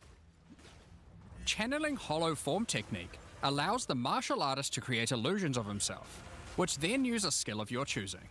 Perfect for turning skills with less area of effect into ones that can obliterate packs with ease. Should you find yourself overly vulnerable while channeling, you might want to take Way of the Mountain, which causes you to be covered in stone when you immobilize enemies, mitigating large amounts of damage. This can even enhance your attacks too. By hardening your weapon in stone, you can deal even more damage. After taking Hollow Focus technique, you can manifest your spiritual energy into objects. In this case, bells, which will appear around the martial artist and can be shattered by any of his attacks, even ones from the Hollow Form technique earlier. That's dumb. Hollow Resonance technique furthers that by adding a manifested bell to your back, which rings each time you deal a critical strike, damaging all enemies around you. Through all the martial artist's thorough training, he has mastered the flow of internal spiritual energy too, and has engraved runic tattoos around his meridians. By doing this, he can gain the benefit of extra runes. Just open your inventory and add the runes. There is one that counts as a helmet, 2 as a body armor, 1 as gloves, and 1 as boots. Finally, your hands, the ultimate expression of a master of the martial arts. Taking Way of the Stone Fist will cause your gloves to become a new base type when equipped. Each modifier on the original pair of gloves has an equivalent, more powerful, and more impactful modifier. For example, these gloves add some physical damage, cold damage, lightning damage, some resistances, and life gain on hit. Now, when I equip these, they become literal fists of stone, and not only grant me a bunch more evasion and energy shield, they now also grant a lot more damage, some maximum resistances, and a significantly higher amount of life gained on hitting enemies. With all the different rune combinations you could do, and the different modifiers on gloves, there's a ton of different build options, and we're looking forward to seeing what you can come up with. Now, with so many new bosses in Return of the Ancients, of course we want to have a huge number of unique rewards. There are some pretty cool things in here, so we wanted to show you a few of them. Twisted Empyrean is a two-handed mace made from the purest of Verisium, combined with the beast's corruption. It converts all of your mace's skills fire damage to cold, and visually does so too, turning your volcanic fissures into glacial ones. This mace also comes with its own built-in skill, Starborn Onslaught. Using Glory, you can leap backwards, throwing your mace at the ground, creating Verisium fissures, before calling behind it a storm of cold metallic bolts from the stratosphere. Next, we have Eventide Petals, an amulet that not only grants runic ward, but also comes with its own reservation skill, Midnight Zenith. This skill causes your critical hits to grant Arctic petals that hover around you. Once you have acquired enough of these petals, they will be consumed, creating a floral ice crystal near an enemy. Then, destroy that crystal to do devastating cold damage to everything around it. The Raven's Flock is a staff perfect for minion characters. Not only does it grant spirit reservation efficiency and minion damage, it also allows your minions to inflict grueling madness on hit, slowing enemies and making all other slows on them more powerful, for maximum crowd control. That's not where this item shines though. It grants a skill called Spiraling Conspiracy. This skill causes a flock of ravens to circle you, dealing damage over time to anything near them. Killing enemies, or just by standing near unique enemies, causes the flock to grow, getting larger and larger. For your PoE 1 players, you can think of this just like a Raven Righteous Fire. That's not all, however. These ravens are also minions, so they fully scale with minion damage and come with their own command skill, Mad Flight. This command skill causes your flock to create a tunnel of deathly damage between a set of illusory mirrors, obliterating anything in between.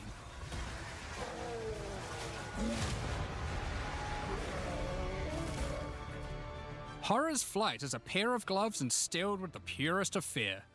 Equipping these causes your enemies to become terrified of you. These gloves cause you to gain stacks of fear incarnate when you cull enemies. To aid in your culling, these gloves also come with the skill Crushing Fear. This is similar to the monk skill Killing Palm, except it deals chaos damage, and the amount of damage and area of effect scales drastically based on the power of the enemy. As you use this, gain your stacks of Fear Incarnate, which increases your culling threshold, meaning enemies become easier and easier to cull, even to the point of being able to instantly kill some monsters from full life. Nice. Sylvan's Effigy is a scepter for those wanting to run companions. It allows you to have any number of companions of different types, instead of the normal restriction of just one per type. But what makes this cool is the Asmerian Wolf companion it comes with. This is a persistent minion that bites foes to maim them, leaps to cause bleeding, and even howls to buff nearby allies. Additionally, it comes with the command skill Eternal Hunt, which when used it will howl, calling on the spirits to manifest spectral wolves to ambush all foes around you. Liminal Coil is a crazy wand. It allows you to apply as many curses as you please, but those curses will have no effect. What's the point then? 2 reasons. Firstly, your spells gain a bunch of extra physical and chaos damage for each curse on enemies. Secondly is the skill it grants called Coiling Bolts. This skill is a projectile spell that fires coiling physical and chaos projectiles with every cast. What makes this skill truly special though, is that it will split and chain through every cursed enemy, causing an absolute ruckus. See for yourself. Periphery is a unique bow, which utilizes all the powers of the Asmerian spirits by dealing damage of all elements. And all elements can cause all ailments. The coolest thing about this bow, however, is the Asmerian Swarm skill. These are minions that are summoned when you kill enemies. They will pursue all nearby enemies, damaging them and inflicting a debuff on them that boosts your elemental damage even further. Watch as you mow enemies down, and the swarms of Asmerian wisps aid you, melting enemies one screen at a time.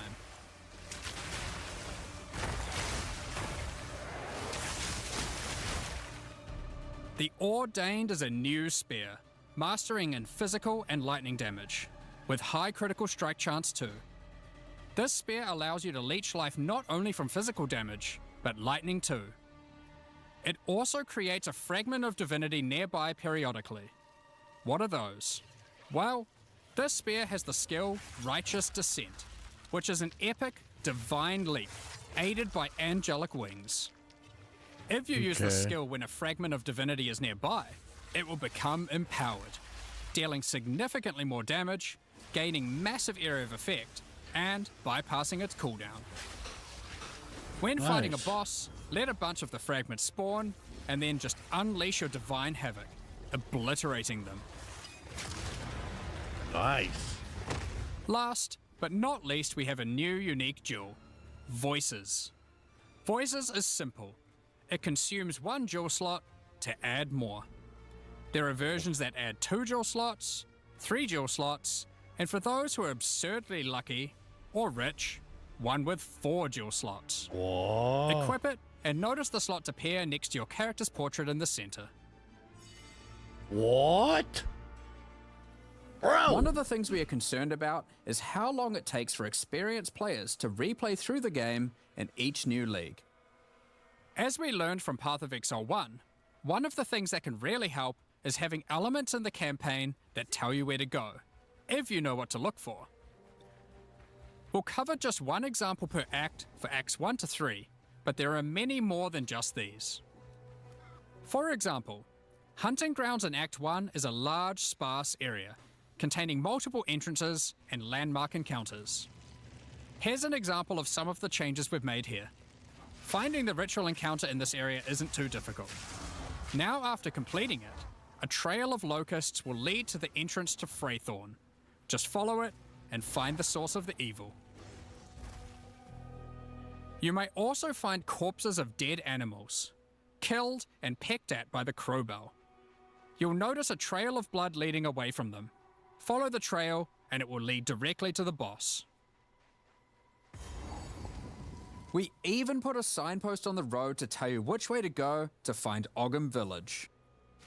In Act 2, in the Mastodon Badlands, you need to find the Lightless Caverns and track down the Abyssal. Now to make this quicker, in the level you'll find these cracks. Just follow them, and it will take you right to their lair, allowing you to find and unlock the Well of Souls. Okay. In Act 3, the jungle areas have camps of explorers to sell you items. However, they are now even more useful. By talking to the explorers, they will point towards the next area. Not only that, but it will also reveal it on the minimap, so you can know exactly where to go. Oh. These are just some examples. We plan to do more and more of these over time in order to streamline the experience. Now, as this is an in-game expansion, it makes sense that we would work on Atlas QOL. We've added a search box that updates live as you type. Have a specific map you want to run? Now, Fuck yes! Yes! God, I've been waiting for this. Oh my God. Finally, we get it. Finally we get a search engine for the Atlas. The map. Oh, thank you, GGG. We only been saying it for over a year, and you finally did it. Thank baby Jesus. Oh my God, I can kiss that Jonathan guy right now. I'm just saying, bro. It is about freaking time, man. Jeez Louise, I ain't, bro, my Atlas, my map Atlas is freaking massive. Thank you. Jeez. I wonder if he watches my streams, bro. I wonder if he watches my streams. I doubt it. I'm a nobody. But I'm pretty sure all the big ones have been saying it. Okay? And they finally did it. Thank God. Finally. now they will be much easier to find. Oh, if there are sweet baby multiple Jesus. maps, hitting enter will move you from map to map. Thank God. Now, making a character build in Path of Exile 2 can be pretty complex. And instead of designing a build yourself, many players enjoy following online build guides. We have a pretty awesome community that has built many tools over the years for designing builds, but we wanted to improve the experience of following them. So, we are introducing a new build guide system directly into the game client. Nice. Here's how it works. Community creators who write build guides can now create a new file format, a build file. Once downloaded, the builds appear in the in-game client, and selecting one will show you everything you need to know to make that build. So you can see all the passives you need to allocate, ascendancy points you need to take, skill gems you need to equip, and recommendations for all the support gems you need to use as well. For items, the build designer can specify which uniques to use in each slot, or if needed, just add some notes to the item slot to say what kind of item you need. In fact, build creators can add notes to just about any of these areas, allowing them to explain different trade-offs in context, or just give more info about how these things should be used. What? Oh, y'all gonna be happy with my stuff then. Okay. If you guys want some of my builds, if I created it, I know I am. I'm going to start off with the Vertilus, baby. We're going minions. We got so much stuff added for the minions, man, for the crafting wise. Telling you right now, y'all. 0.5 is going to be lit. Lit, baby. Lit. They can also give level ranges to each element, allowing recommendations to change over time. Great for builds that need to respec after they reach a certain level. Now, all of this is written in a standardized build format that creators can use, and we imagine that a lot of community build tools will be updated to add support for this format. Now that we have trade market searching built into the in-game client, we have added the ability to price check items you can find more easily. Control-Alt-clicking an item will now search for it on the trade market, showing you the current prices. Bruh. They're doing all the right things. Chat, they're doing all the right things. They're doing all the right things. You telling me I don't need an outsourced program anymore? You telling me I can upload my build guide? I don't know how that's going to work on a notepad, though. That's the crazy thing. We got to explore that one a little bit more, and we will. But, they're doing all the right things, yo. They're doing all the right things. What? What? What?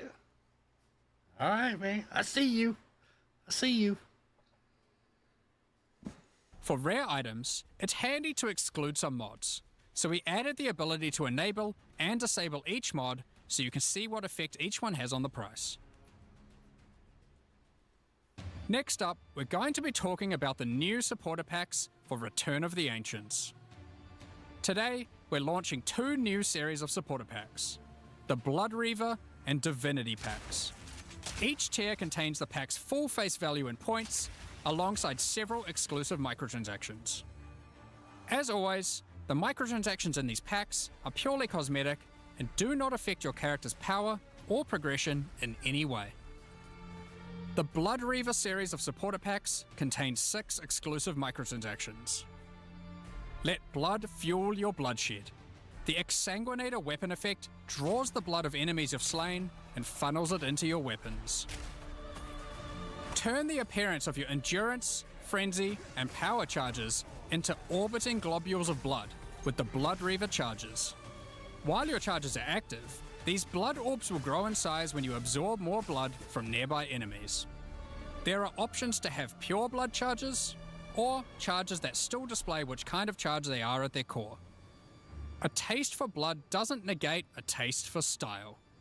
The Elite Blood Reaver armor features crimson leathers and golden accents to set yourself apart from uncivilized leeches. Okay. It also features a back attachment, fashioned out of the wing of a colossal bat. Alongside every Blood Reaver is their trusted gargoyle pet. In true gargoyle fashion, they take the form of a stone statue when you are idle, leaping into action when you're on the move again. Okay. What good is immortality if you don't have a vast mansion to come home to at the end of the day? The Eternal Blood Reaver supporter pack contains the Blood Reaver Manor Hideout.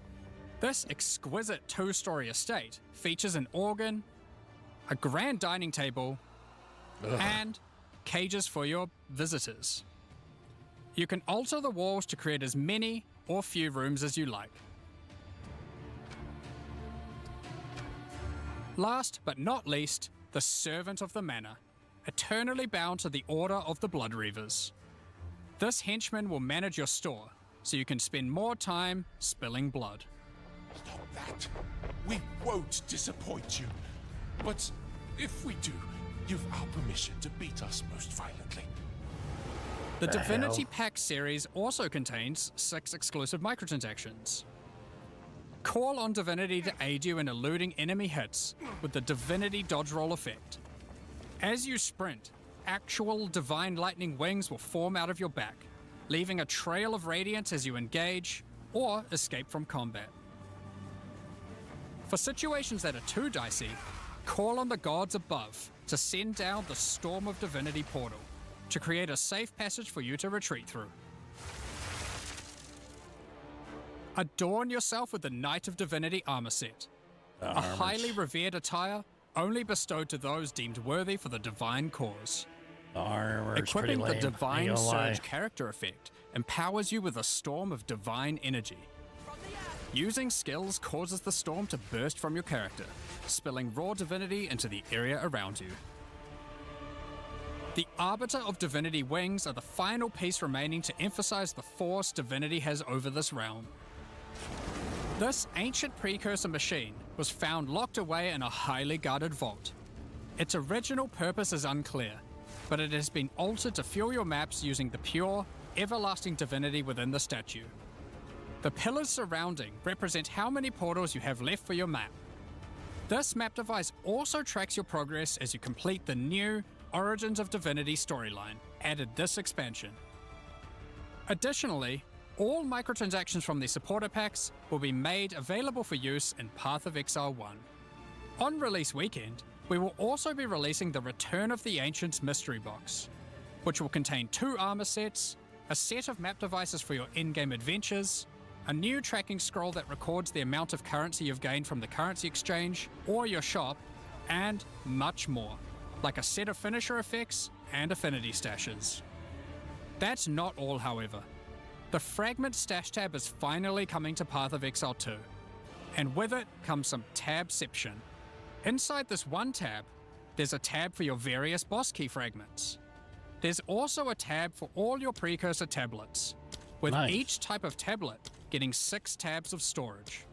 Finally, there's a tab for your Jin barriers and inscribed ultimatums, both of which get their own 6 tabs. That's a lot of tabs. So that's everything in 050. This is by far the biggest update we've ever made to PoE 1 or 2. New in-game storylines, pinnacle bosses, crafting systems, items, ascendancy classes, and so much more. Now, because this update contains so much in-game content, we're doing significantly more testing than usual. For that to happen, we're taking a little longer than usual between the announcement and the release. 050 will be released in 3 weeks on May the 29th, with the patch notes being released on the Friday before that, on May 21st. But there's just one more thing to talk about. Now that the endgame is up to scratch, we have to start talking about our plan for 1.0 release. The feedback we've had during early access has been critical for making all the improvements that we'll be making to the game. At the same time, we had to create enough in-game content to make an RPG that can call itself a successor to Path of Exile 1. Well, with 050, we now believe we have reached that point, and so this is going to be the last full-size league during early access. That's right, the next big update is going to be 1.0. Now, normally we would do our next big content release in August, but in the run-up to full release, our plans take a little longer on this one.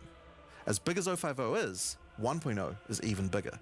So we'll be launching 1.0 this year sometime after ExileCon. But that doesn't mean we won't be doing updates in the meantime.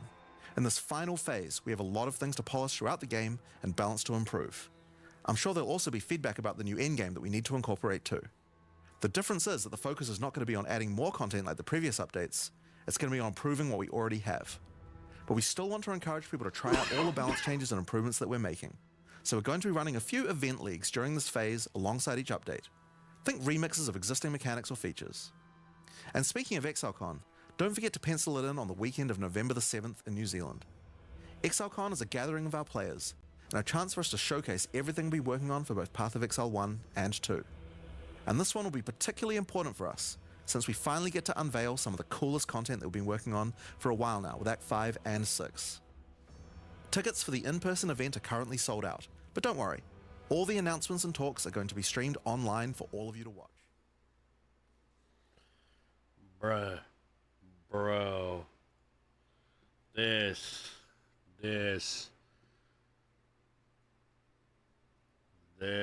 dog.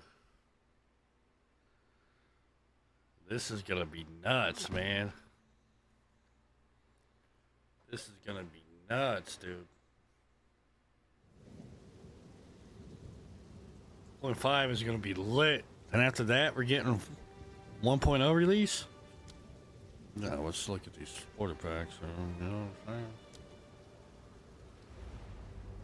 The website.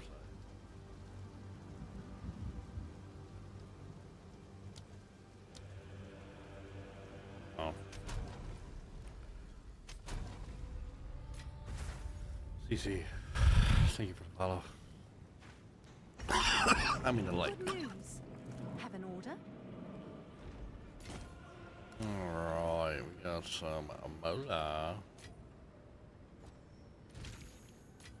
Can I help?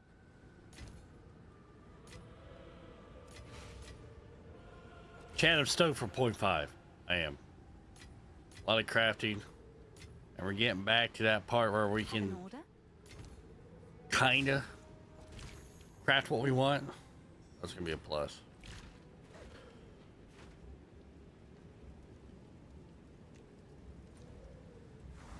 It's gonna be a plus. And we're getting a freaking engine. Search engine for the map. Let's go. Let's go. It's crazy. Search engine.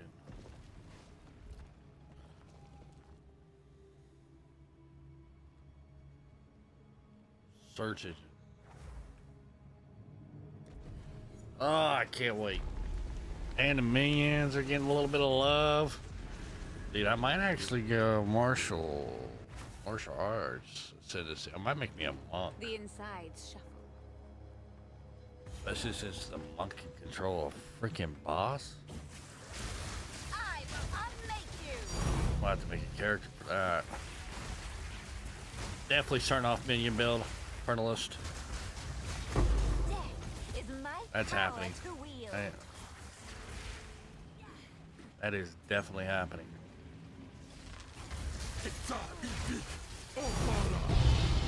That is definitely happening. Then we're gonna do cast on crit. It looks like cast on crit. Gotta revamp.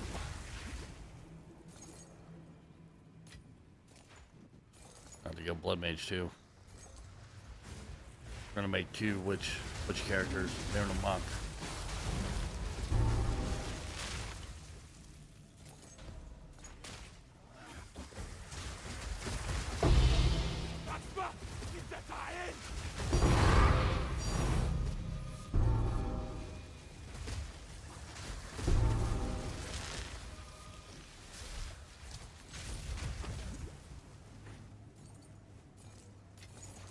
How useful.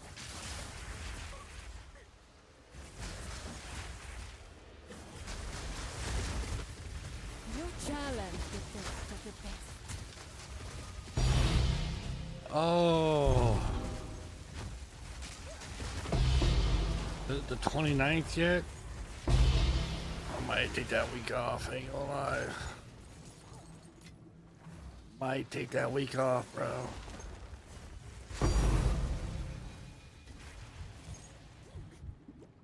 Yeah, we might have to take that week off. Is my power to wield.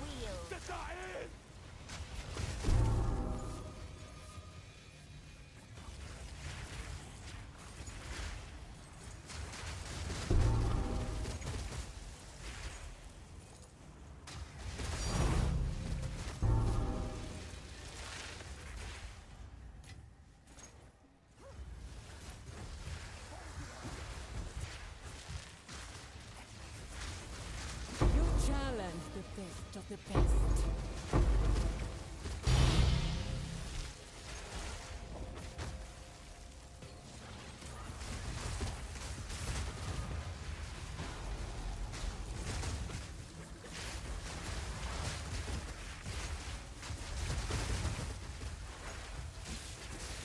Well, I am curious. I am curious about the patch notes. We're gonna get those a week before the release. I am curious about the patch notes, bro.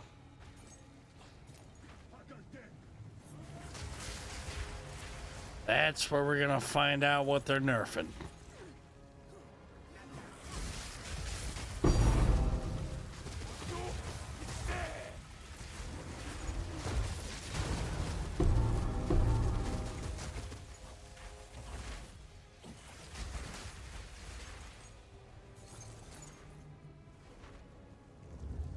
The vow many unseen. Death is my power to wield.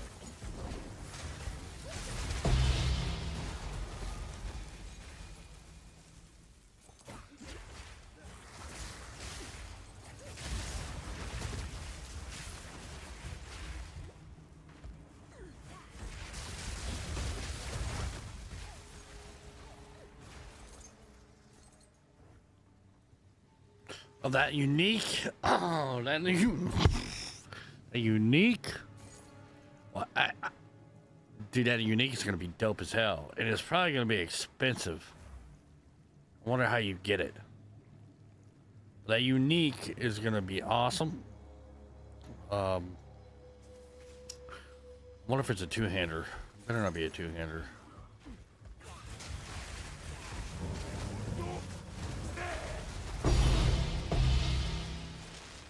That unique with a scepter.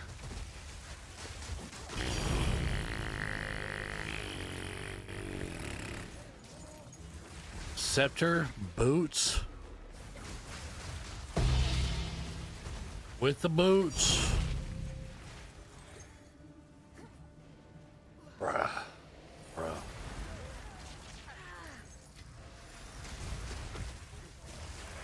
Bro.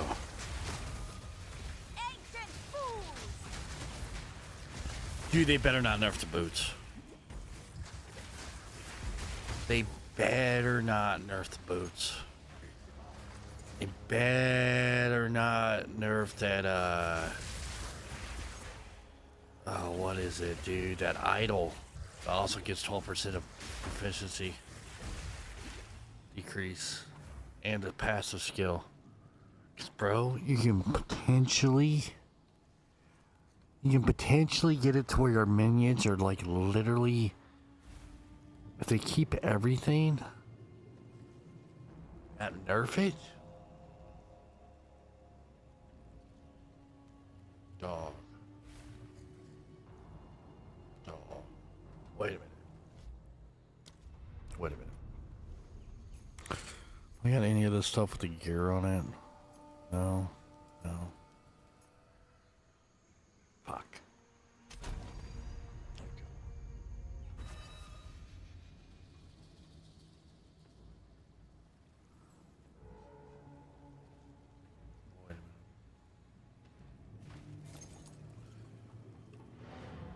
Missile Lidge has reservation as well. Does it have reservation as of right now? You look at it. Look. I don't know if I had the build stage for it. I don't know if I kept them. No. Gotta go check the helmet. I don't know if I still have the helmet. I put all my gear up for sale. I was cleaning out. Like these boots right here, dude. 30% reservation. These boots, 30%. You can get it up potentially up almost to 40, but that's like extremely rare. Nobody sells that. But this, 30% plus that item. Wow, what was it? Was it a staff or something? Look, 8% reservation efficiency for minions, 38%. Potentially 35, maybe 38 if you corrupt the boots. But you guys go through a lot of boots for that. Say 35% reservation plus that's 42%. Then that one had 50% reservation. Then you got the passive skill, a passive tree. That also gives you reservation. Which one is it? Is it this one? 12%. Dude. With that, if they don't take out the idol, and if they don't nerf the boots, shit, even if they don't nerf the boots, even if they took out the idol, the stash idol, I think it's called a stash idol, and they have the increased reservation skill right here, and they don't take this away, so you're looking at 30% minimum. That staff or whatever it was looked like it had what, 48%. So you're looking at 78 plus this plus this, that is 78 plus this, so that's 78% plus 12%, that's 90%. Then if they don't mess with the idol, dude, that's 8% on top of that. So that's 98% reservation efficiency. Your minions were practically free. As long as they don't put a minimum number on it. Like for max.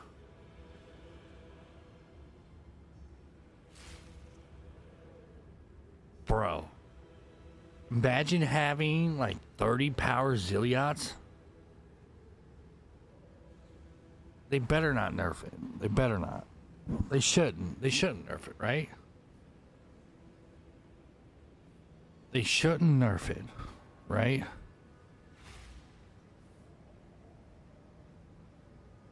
They shouldn't nerf it at all. Because the minions don't have much love. They don't. They don't really have much love at all. How fun, black. Bro, I just did the math. It's 98% reservation efficiency if they do not nerf the boots for 30% reservation, and if they do not nerf the 12% on the passive tree, and they do not nerf the idol. Plus whatever that item was. I wonder if it's a two-handed. If it's a two-handed, that's gonna be shit. It's gonna suck so bad if it's a two-handed.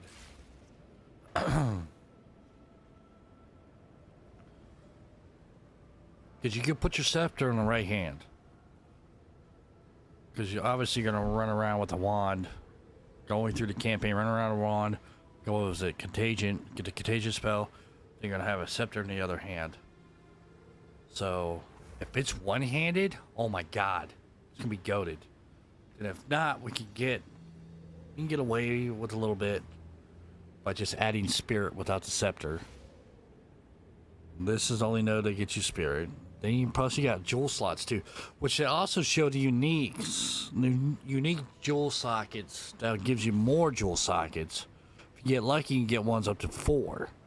I wonder if you can only put one of those though. They probably limited it to only one. I guarantee you they probably limited it on one, because that'd be overpowering as hell if you can put like each one of those unique jewel sockets in each socket on a passive tree and have like 24 fucking 24 jewel sockets. That'd be insane. But fun as fuck.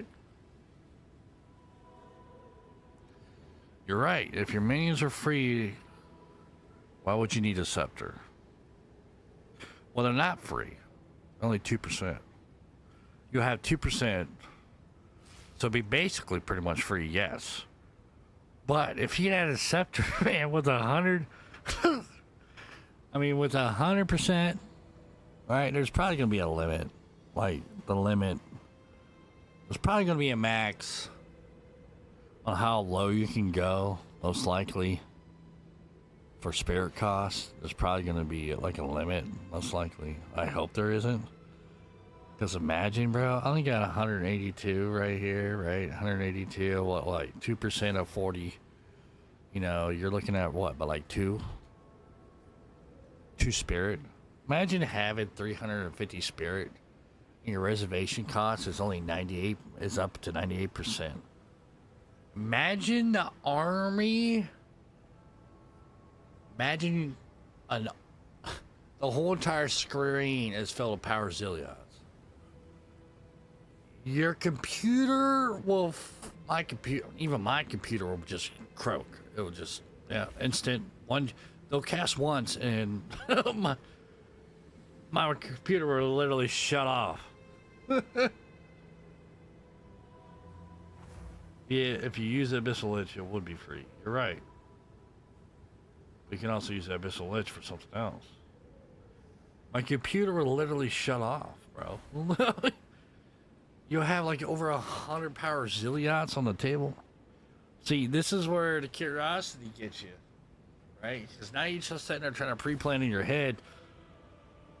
But the thing is, man, we ain't gonna know what's gonna get nerfed until a week before the week before the update comes. Because it said on there, he said that the patch notes will be released for 0.5, right? So everything they're gonna be nerfing and changing and shit will be in the patch notes a week prior of the release. So we just gotta cross our fingers and hoping that minions do not get nerfed to the frickin' dirt. You gotta hope it doesn't. With that being.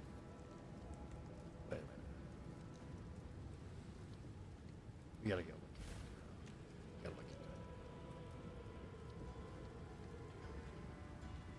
Hi, I'm Jonathan Rogers, Look at this Game screen. Director on Path of Exile 2, and welcome to So as you can... Where's he talking about the uniques? I'm actually excited which base types of amulets could... For this tree. For crafting, this is going to be dope as hell. Basically pick and choose, and this is where we can get more minion stuff as well. Actual minion damage freaking items besides a scepter. That's going to be sick. Because casters and minion builds didn't have as many... That's going to be awesome. And casting stuff too. So that means... or a belt that gives lightning damage. See, look at that! Look at that!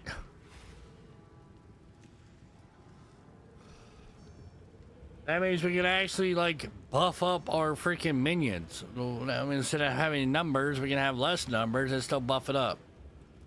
This is going to be nice.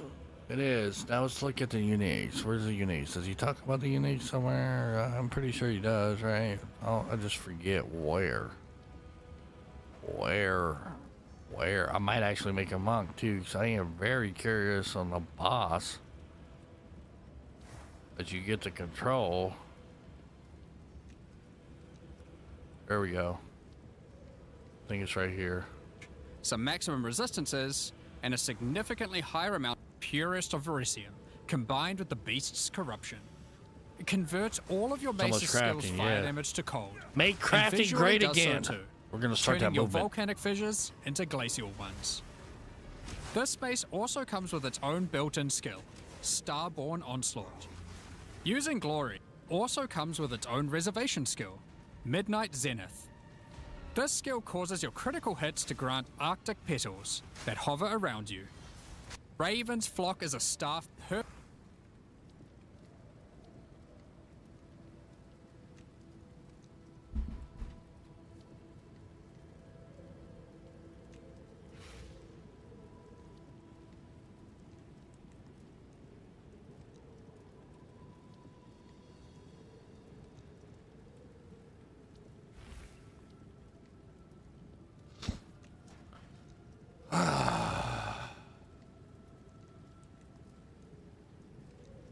Yeah.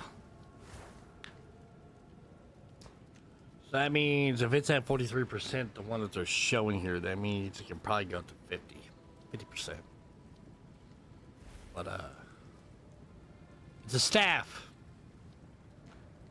So you cannot use a scepter. Cannot use a scepter. Okay.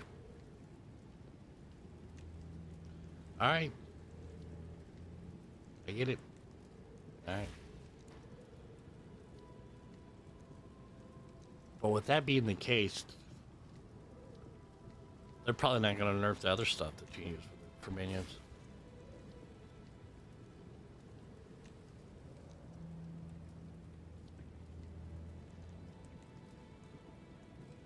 The staff, if I can get my mitts on, bro, I'm telling you. The stack spirit, get a spirit amulet, right? With 50 spirit on it. Get a chest piece with 60 spirit. Okay. Looking at 210 spirit. Maybe per skill, put in Arctic armor, right? Just put in Arctic armor, give you a little bit of defense. Go from there. Put all your minions in there.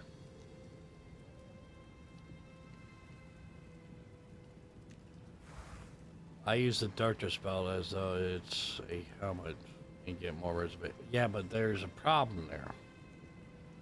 Okay, the reason why it ain't on any of my builds for this season, because you can't. You can only put one idol.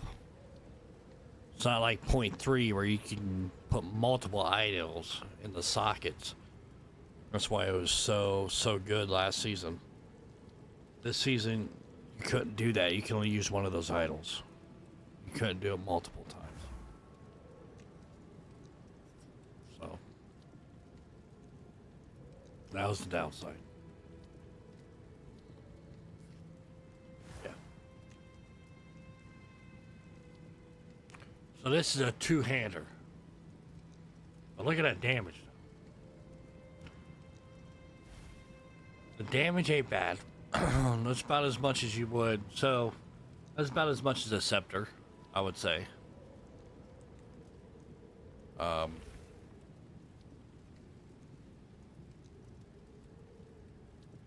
a maxed out scepter. Yes? If I got one. Somebody already bought them.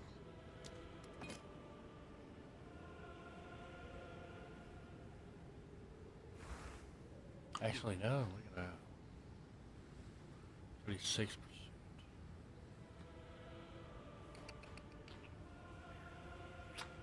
Yeah, because I think you can go higher.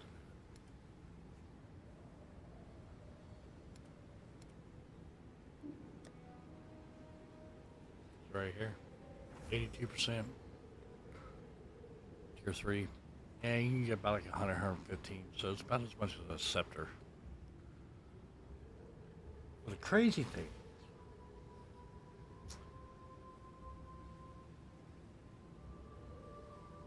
they probably took that Val Temple stuff up like I called. I called it yesterday. Or the day before. Whenever my last stream was, but I think it was last night. I called it. They didn't mention anything about the Val Temple stuff where you corrupt stuff and remove like we have been able to off there. I wonder if we could still do that. I'm wondering what modifiers if we're able to do that. Remove one of these and get like remove intelligence and possibly be able to get a different modifier on it. Because if you notice here, there's no minion skills. No plus to minion skills. I wonder if we can still do that.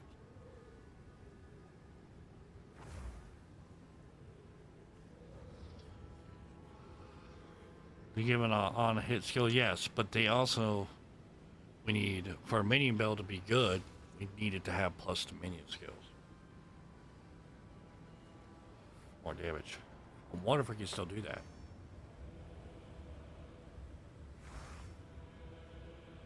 You know what I'm saying? Feel me? Feel me, dog?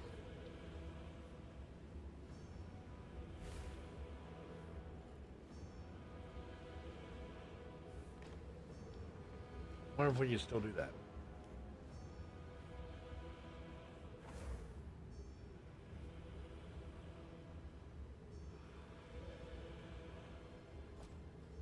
You know what I'm saying? I wonder if it's still an option. That is the question of the day.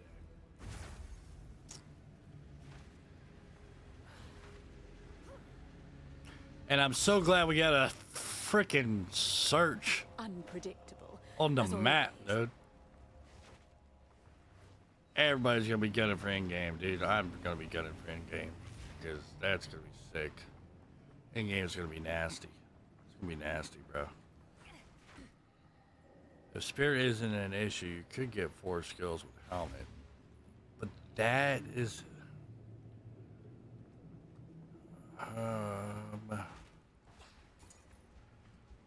but that's what you're ready to do. No, I'll tell you, you can only get like +2 or 3. I don't know if you can get +4. Might be.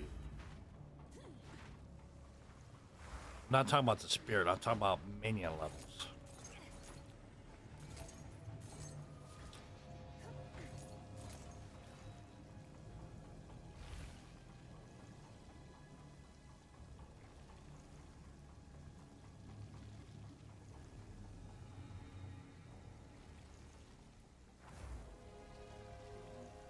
Go to my Mobalytics.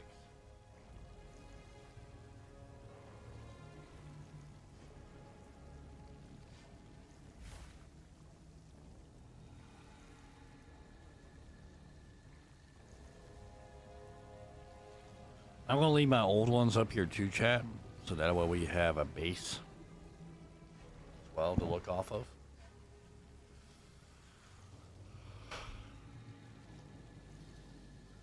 Yeah, it's +2 to minion skills.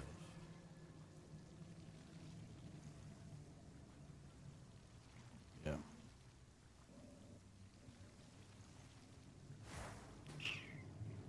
Yeah, +3 in an amulet. Oh.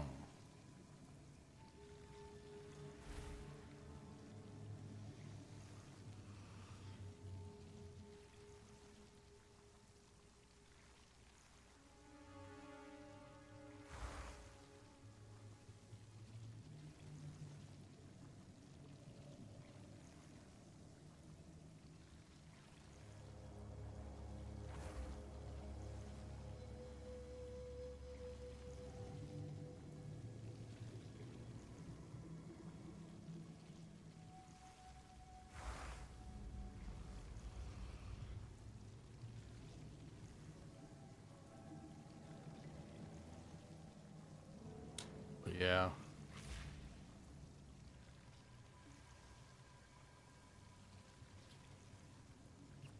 And we're finally gonna be able to craft rings that help our minions with damage, bro.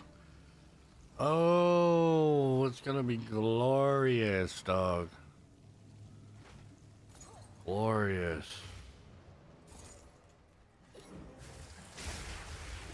Minions is back, baby. Because with Minions, you couldn't do all the content. You struggled. You can do like some of the content, you know what I'm saying? But not all of it.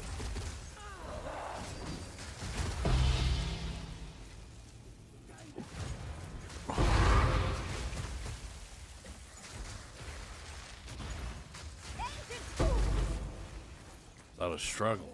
Now we might be able to do it all.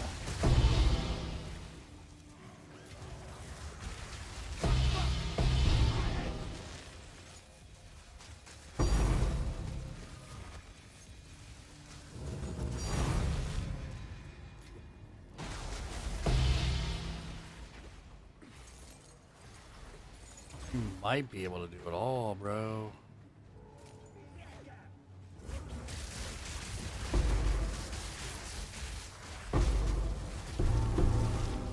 I'm already starting on the bed and there's no dying.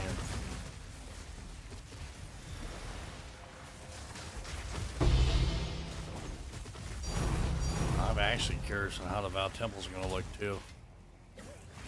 Seen that they changed the Vow Temple up, so I wonder what that's gonna be like. I kind of like this setup, but then again, you know, it just got introduced this league, but I kind of like it. Curious on how the Vow Temple's gonna be too.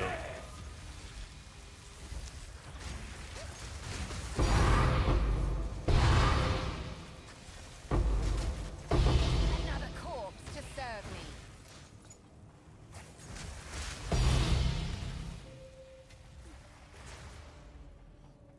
The build diversion now is going to be so good. It is. Like the monk stuff. Maybe we can take, you know, like the monk thing with the big guy, right? Maybe, possibly, you can take the minion gear and put it on the monk to make that the boss thing that you had, the boss companion, be utterly stupid. You know, stupid strong. Who knows, right? We'll see. And isn't there, then it just, he mentioned an item that you can sit there and have as many companions as you want. Right? Of each type. Or something like that. I wonder if that's the same thing for boss. Who knows? If that's the game, bro, that'd be like, I mean, that'd be too good. That'd be too OP. That'd be way too OP. They won't allow us to do that. That'd be over. That'll that would be like overpowered.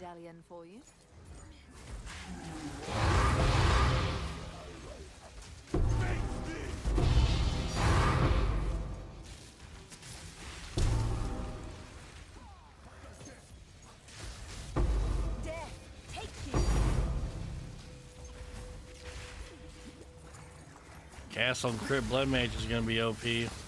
Tell you that right now, man. Especially since we can get more damage too with the belt.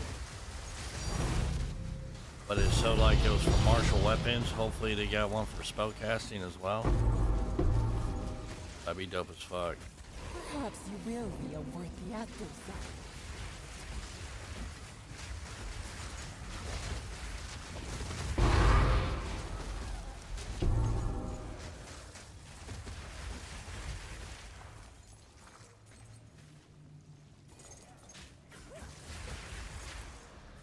Like, I'm excited for minions now.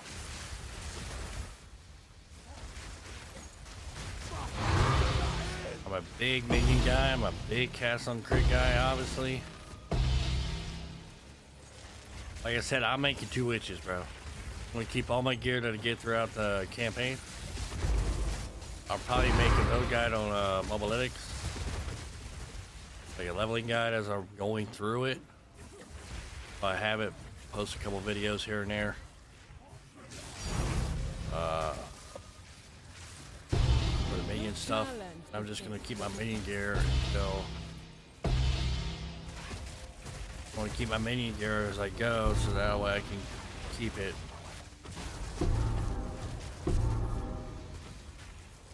For my witch that I'm gonna turn into a blood mage. You know what I'm saying? I can get a hit through the leveling too.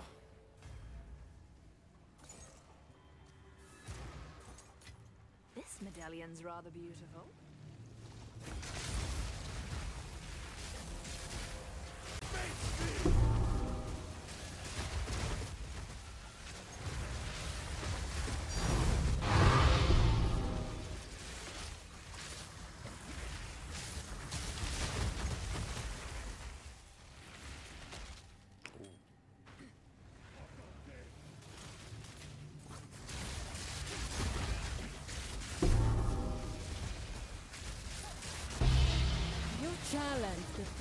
I'm stoked. I'm stoked for 0.5. Damn, we're getting 0.1 release as well.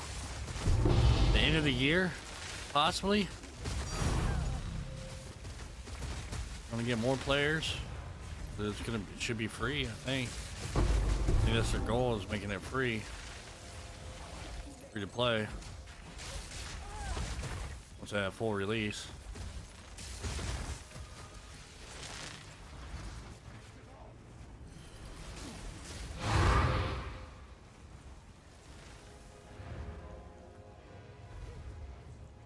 Those long season again, yeah, it's gonna be another one. But man, we're gonna have so much stuff to do. You know, should we be mad about it? You know what I'm saying?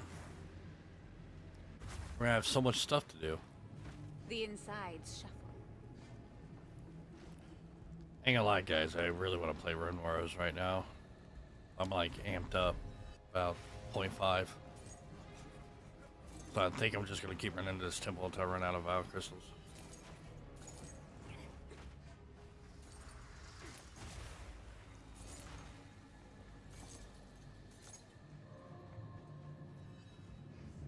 Dude, I think it's gonna be lit. It's gonna be lit. I'll put my reaction video on as well.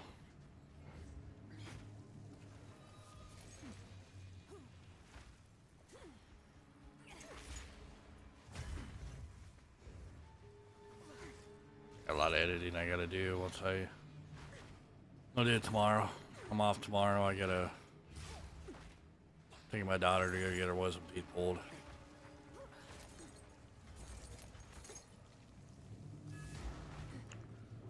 Got a lot of editing to do. Dude, this is gonna be good, man. Oh man. And we got a new pinnacle boss? Or did they replace Arbiter Ash?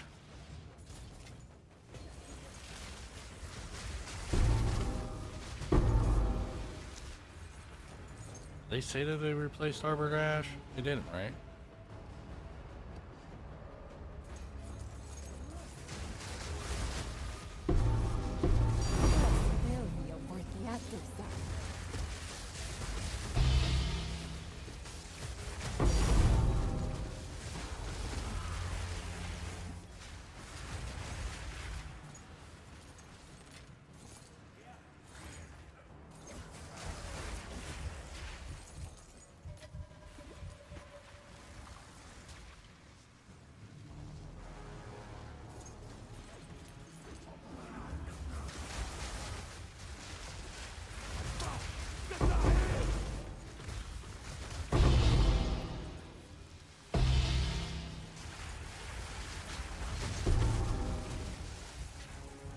Get another pinnacle boss. Get some more mini pinnacle bosses. Can be good. Seems like they kept all the bosses that are in here now, like the breach boss and all that, but they added like an upgraded version of them. Those like mini pinnacle bosses. It'll be nice sitting there getting the minion builds to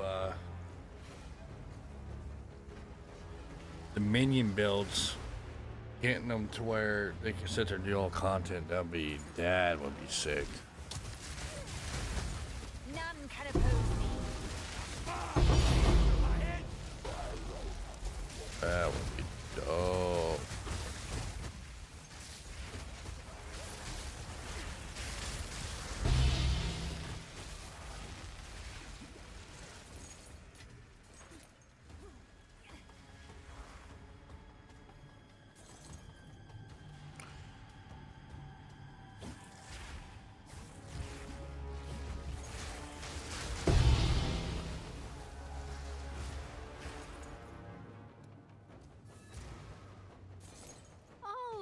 You know, I was also thinking too is that, you know, there's those unique jewels as well that can give you 2%, right? 2% spirit. Get one of the jewels, the unique jewels that gives you like +3 more sockets, like jewel sockets, right?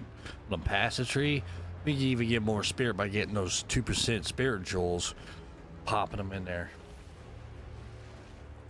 I have a whole entire army. A humongous army.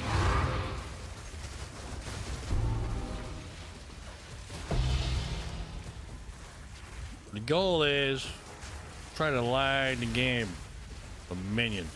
That's gonna be my goal. See how far we can push the envelope, you know what I'm saying? I guarantee you that staff for the minion builds is gonna be stupid retarded. It's gonna be so dumb expensive. I guarantee it, man.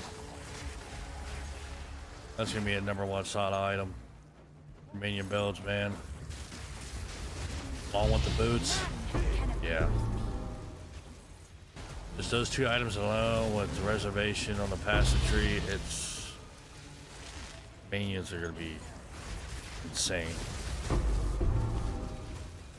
Insanely expensive builds.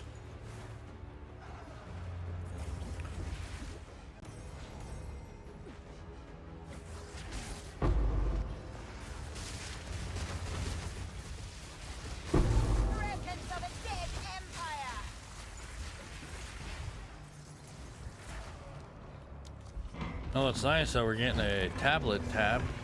That's pretty cool. Fragment tab too.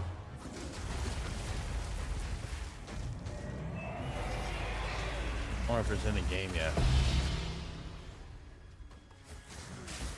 Have to check microtransactions here. You have made a great mistake. I hope they put it in the game already. I doubt it. I'm gonna wait.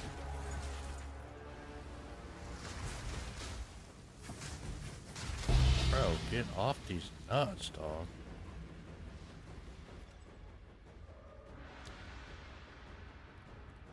Special. Already own that. What a feature.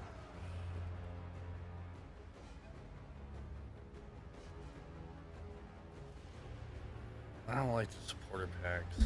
I really don't. The new supporter packs are so bad.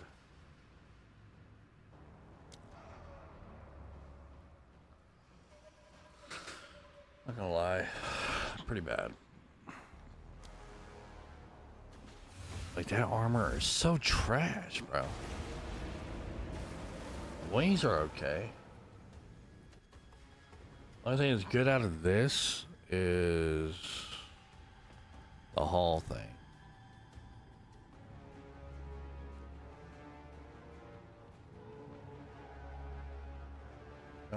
Tabs.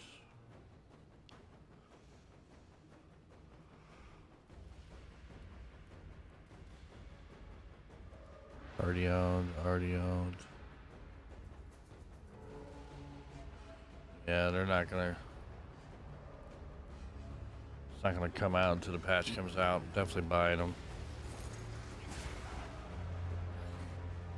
Definitely buying that tablet tab. Death is my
Ayok ta Enukina.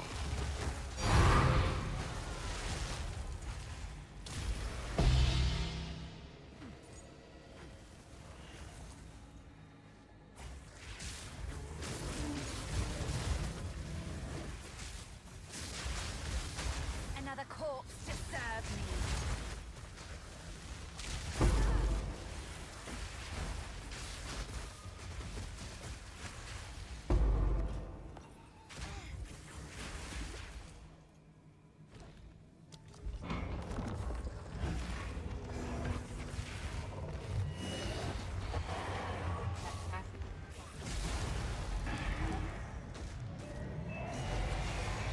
Huh?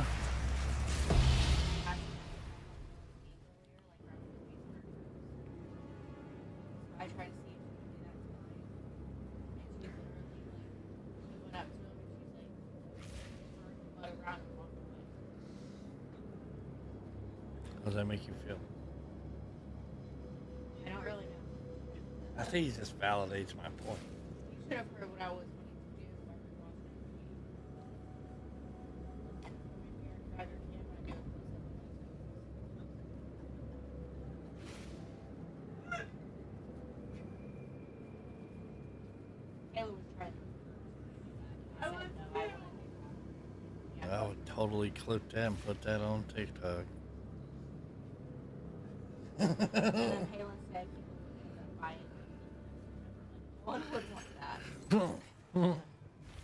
You have made a grave. You never know until you try.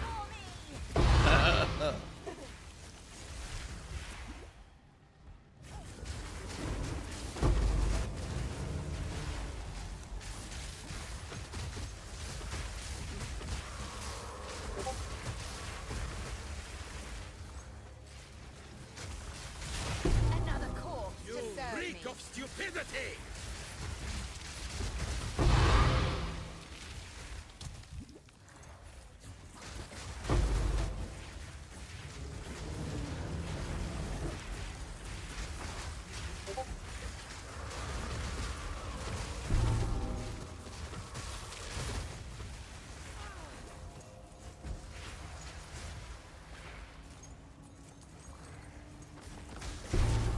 You have made a grave mistake.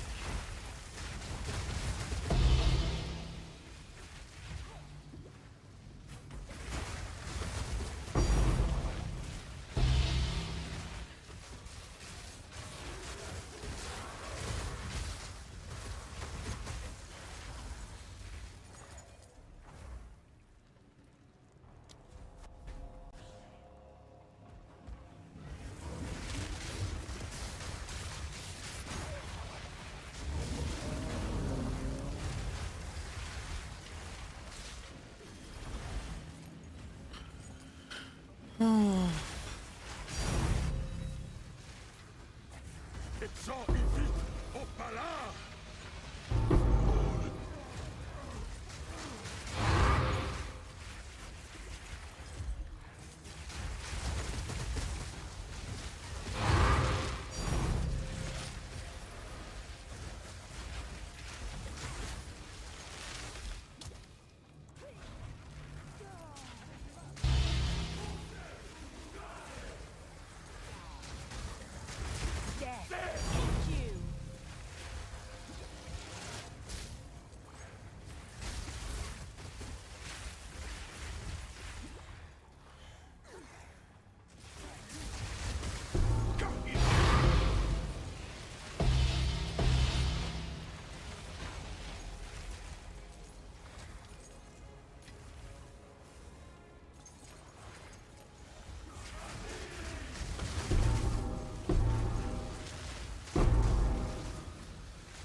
I'll hold this medallion for you.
The vines dropping like chaos orbs. You got that right?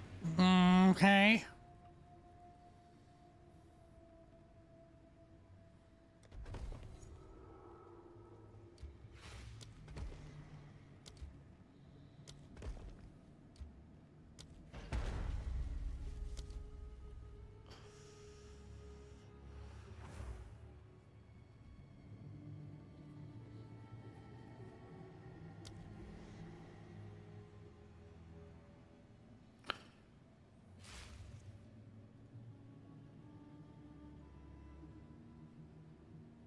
Hey, see, I was born poor like me.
Oh.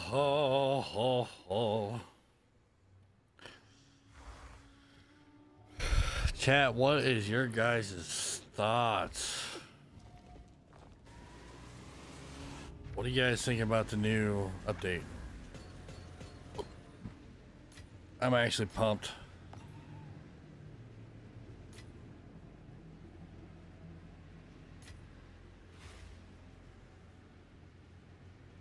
I am so pumped and ready.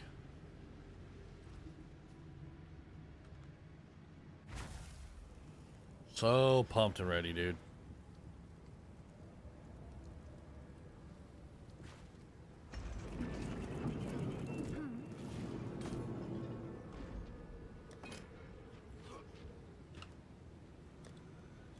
Is that a good price for that? I have no idea.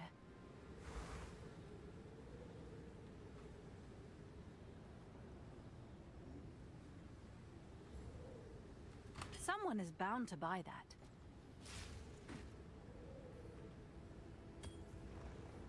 Can I help?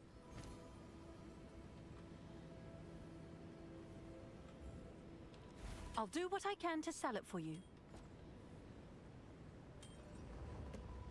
What's new?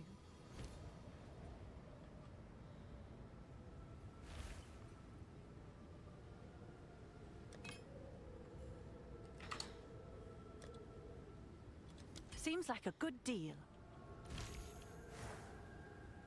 And we're finally getting...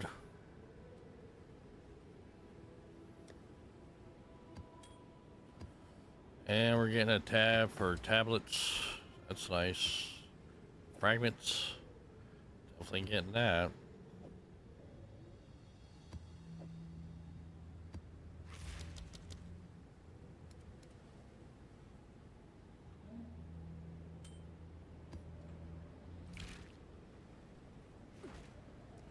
That's a big game changer.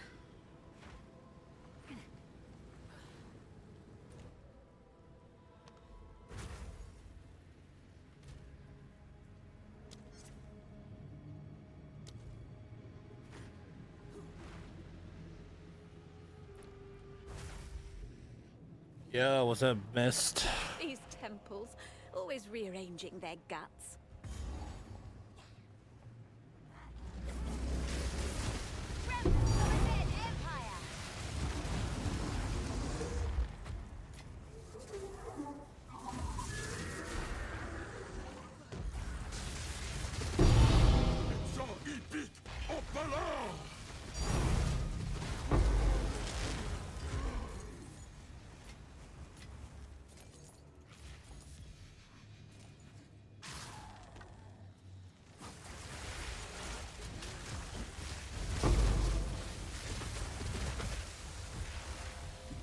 About me, I've been pretty good.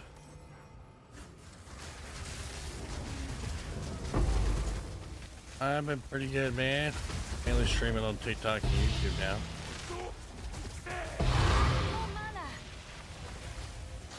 I can't multi-stream on Twitch. I'll go right straight to YouTube and TikTok. Been doing good, man. How about yourself, bud?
The vow have many onslaughts.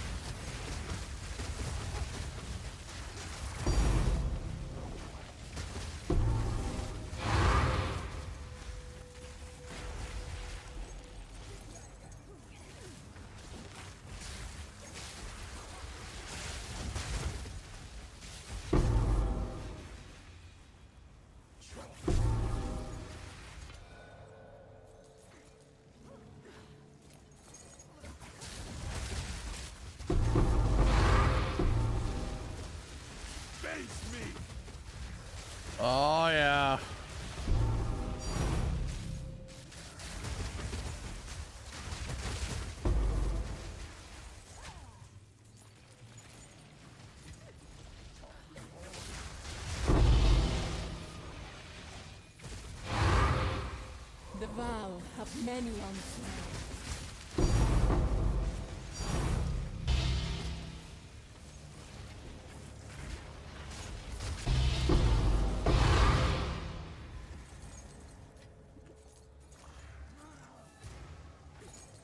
I'll hold this medallion for you.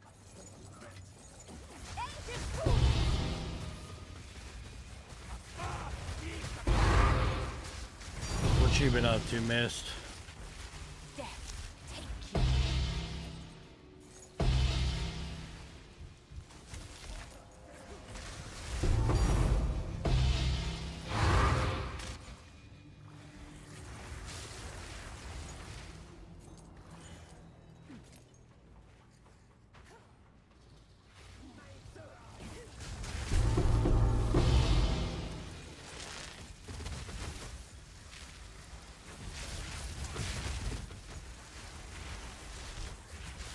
The vow of many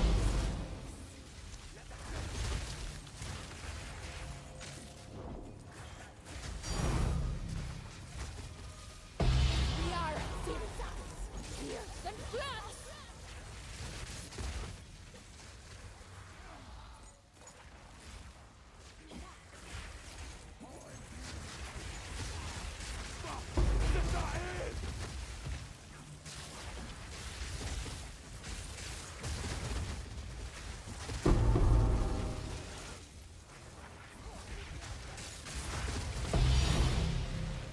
the vow of many onslaughts.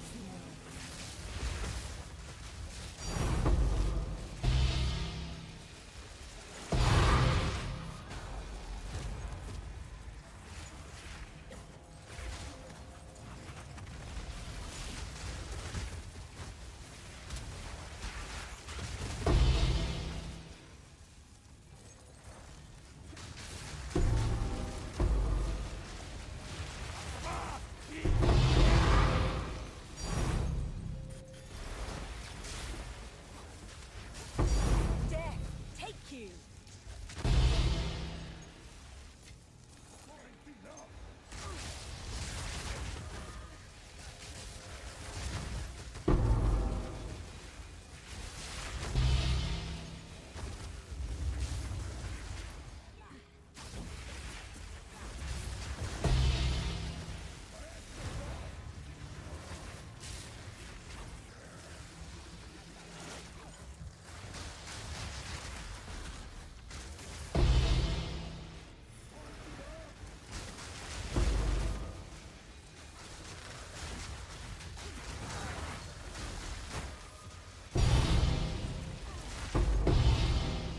The vow of many onslaughts.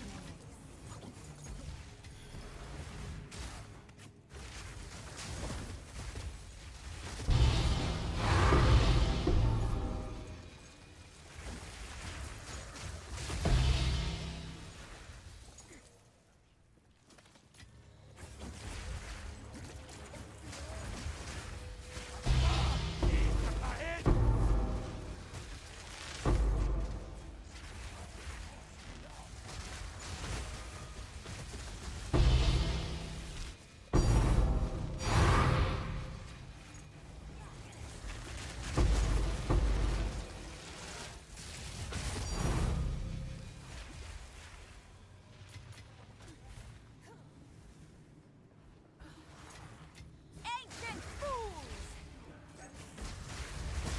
Death is my power to challenge wield. the best.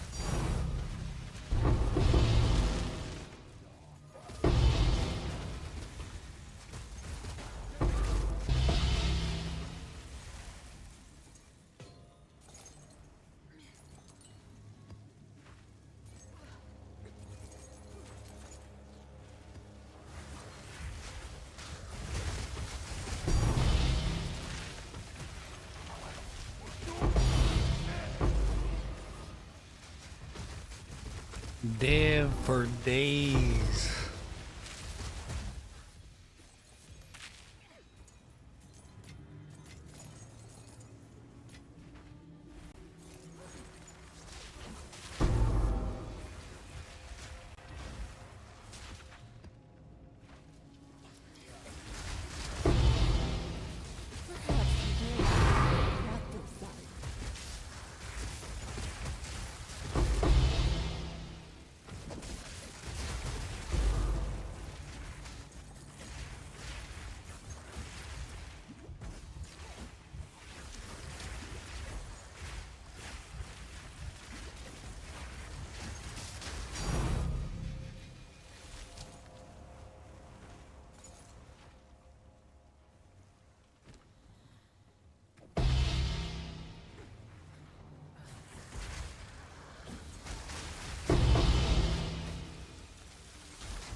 many unseen.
You challenge the best of the best.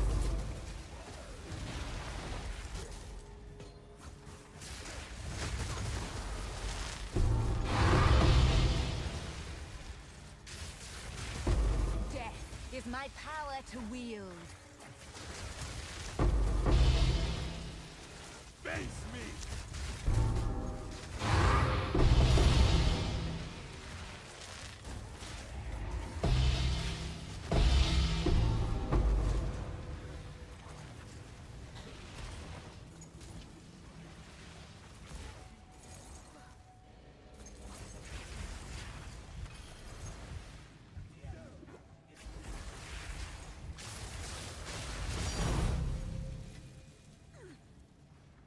All right.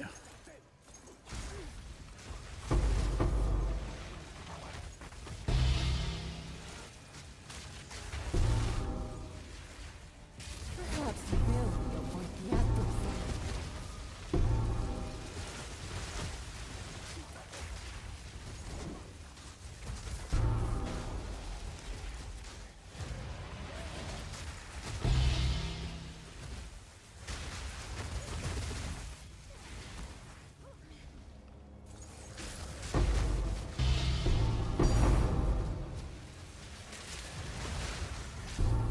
Face me!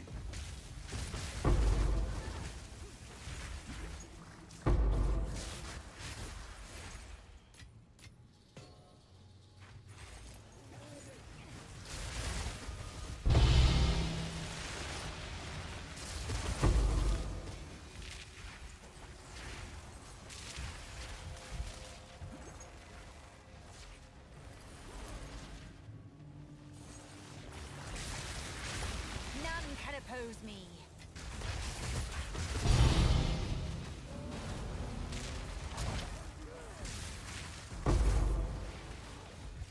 The vow, many unseen.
Behold my glory.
have made a grave mistake.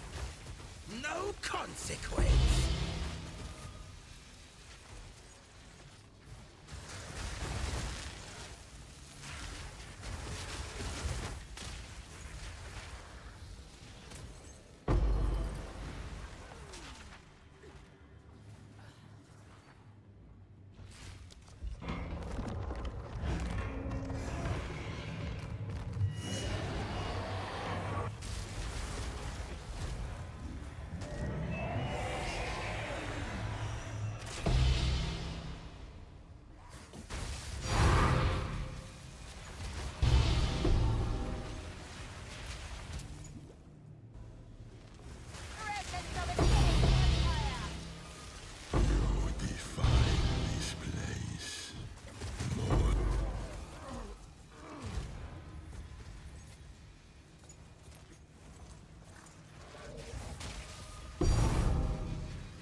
None can oppose me.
What?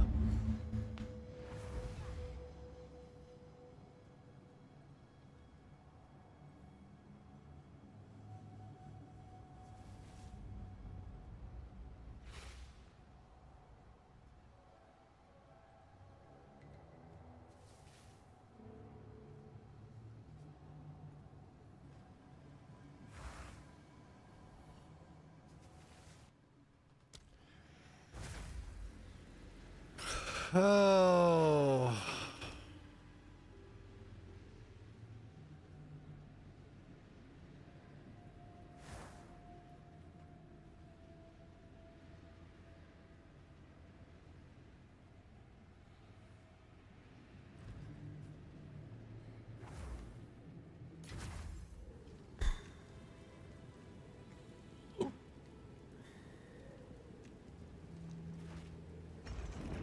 I have a buyer. Yes?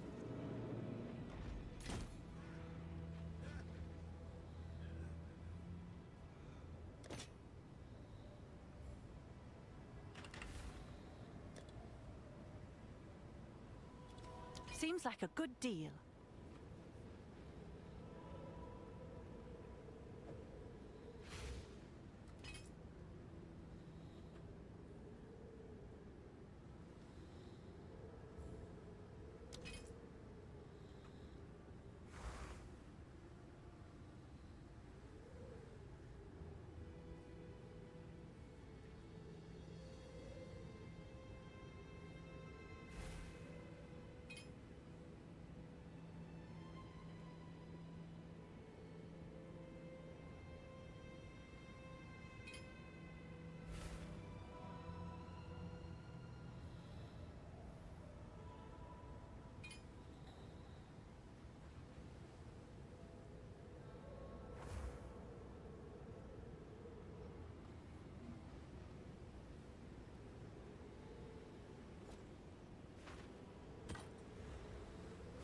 can I help?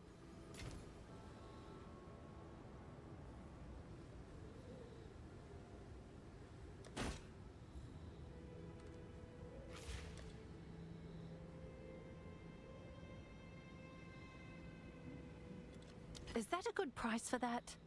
I have no idea.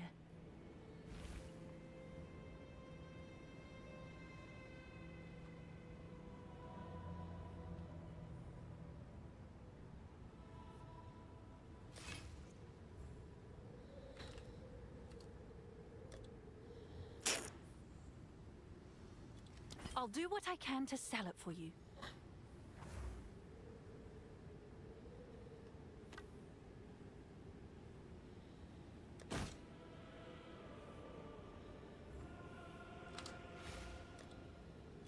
Someone is bound to buy that.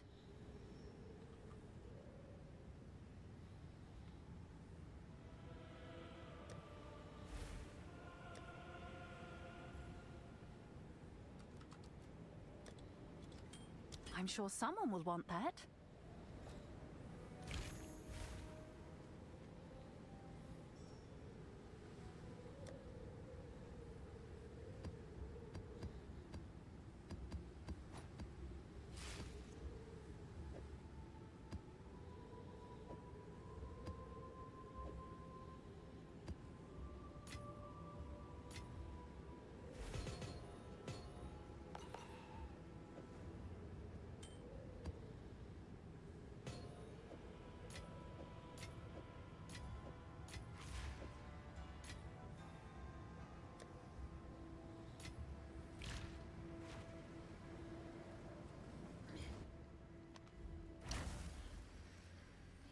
Oh, I can't wait for 0.5. We gotta wait 3 weeks. Crazy. The insides shuffle.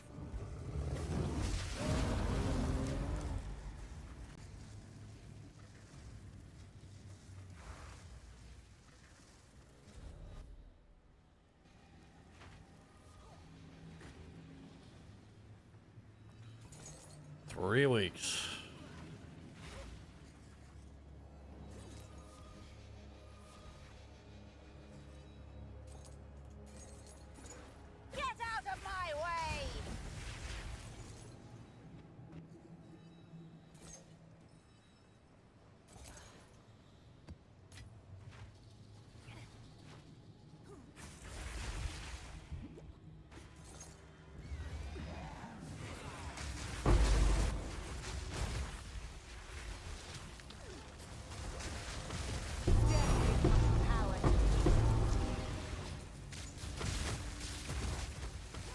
Oh yeah, wait, 0.5 isn't been 29 yet.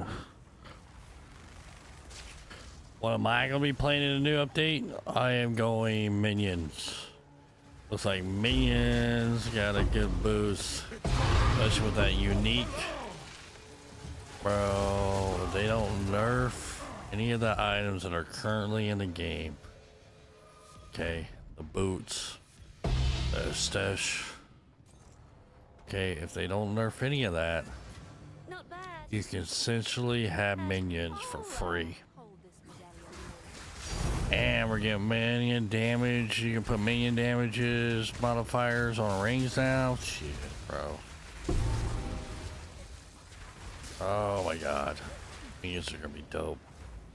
I'm gonna have an army of power Zilliards. My goal is to try to make my computer crash when I'm only casting once. It's happening. And then I'm gonna make another witch. So I'm going Infernalist for minions.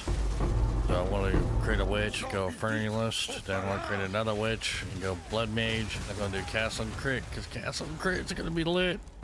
It's going to be lit. Ooh, it's going to be lit.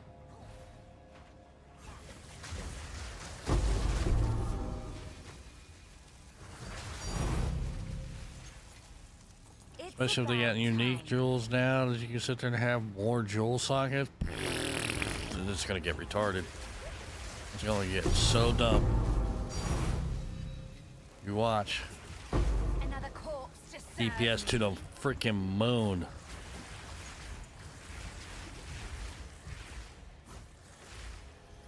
They not nursing Castle and Crit? No.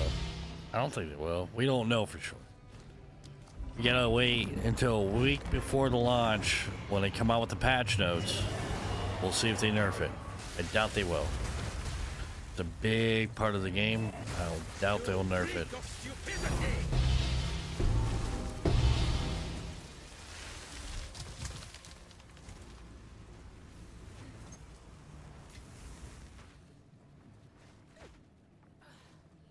Critical hit chance, castle crit type stuff is pretty big in the game. I doubt they'll nerf it. But we won't know until we see the patch notes. I doubt they will. The unique stat though for minions is going to be fire. I wonder if they're keeping the Val Temple stuff in to where you can remove a modifier on a unique. If they do, that will be extremely interesting. I wonder if you can get plus the minion skills of the staff if you remove intelligence. That's what I'm wondering.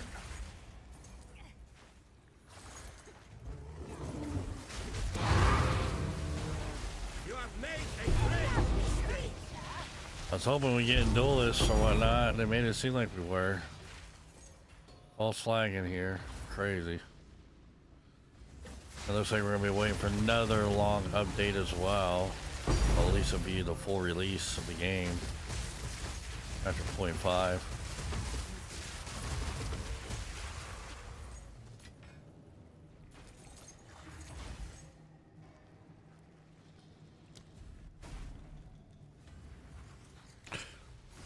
We'll see, we'll see. None can oppose me. I'm stoked, man.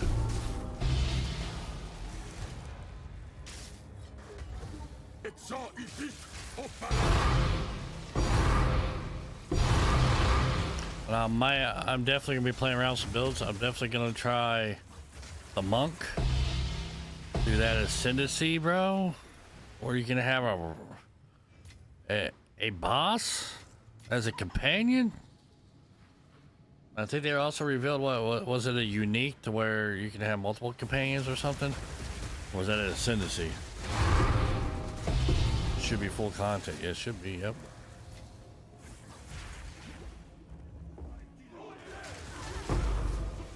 I wonder if that means they're going to add the other classes too. On 1.0. Wonder if they're going to do that.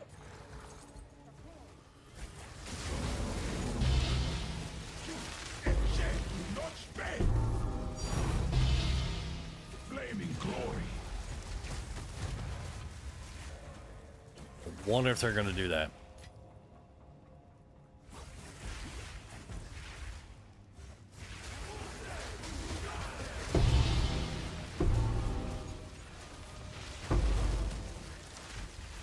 I know, man. Remember what I was begging for, though? Remember what I was begging for? I was begging for a search option on the map. And we getting it? Game changer. And they're adding their own path of building internally. That's interesting as well. Looks like it's gonna be complicated to navigate too, especially since it's all Word. That's kind of weird, or all Notepad or whatever. It's gonna be good, man.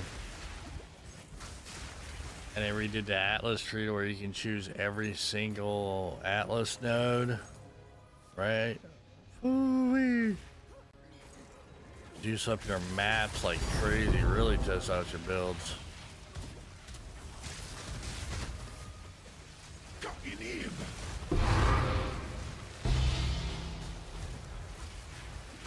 I'm excited, I really am. Especially all the different crafting stuff, it's like the breach crafting tree. That is sick. Where you can basically pick what mod you want. That is gonna be dope as fuck. Not gonna lie.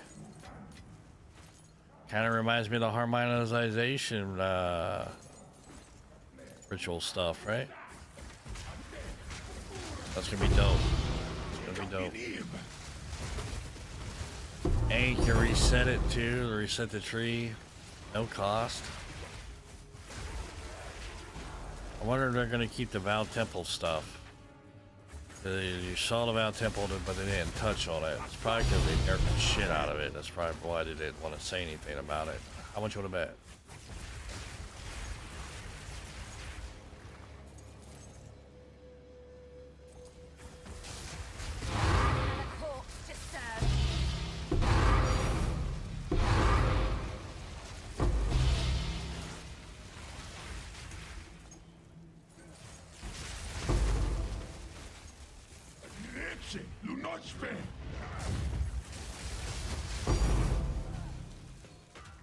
I'm excited. I'm excited for it. Val, what are you going to be playing?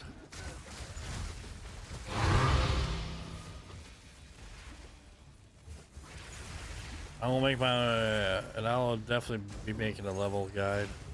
I know a lot of people ask me that every time I create a character. I'm going to do that as I go through the game. For the witch, at least.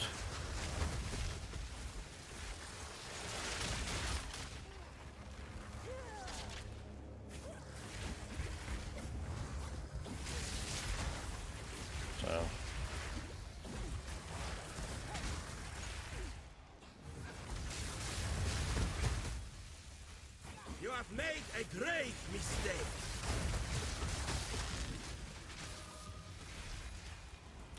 So burned out of PoE, you made too many ults. Tell you on that.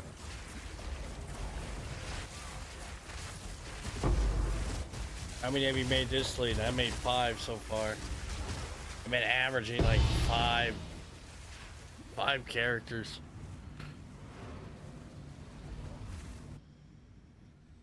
Five characters a lead.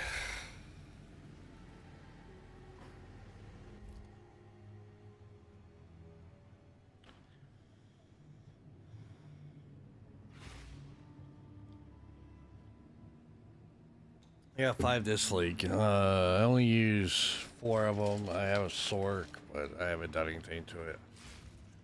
Still level 2. I got 2 witches. Well, 2 blood mages.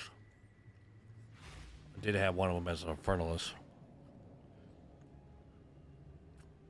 But I sold my gear for it for the minion side of it.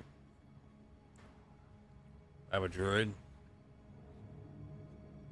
That was testing minion stuff on. And I got a poison Pathfinder.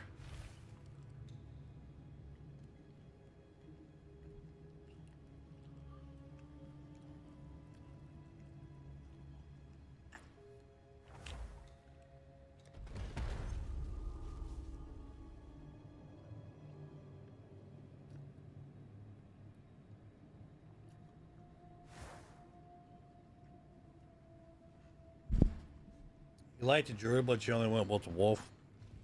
I did minions with the druid and oracle. So I did minions with the shaman and oracle. I didn't try any of the new stuff like that, the transformations.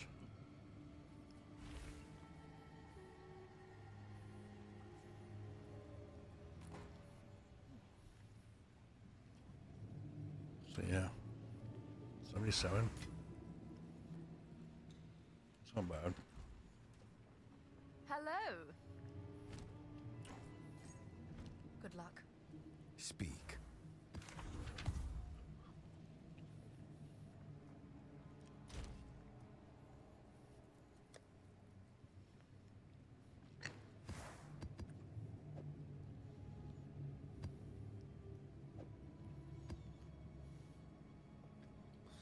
I'm pumped. I am. I'm really pumped. How about y'all?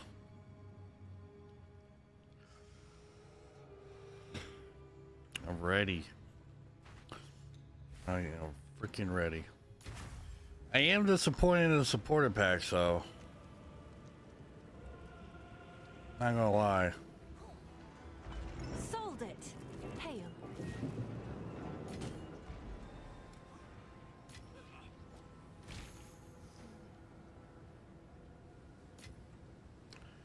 I am disappointed in the supporter pack.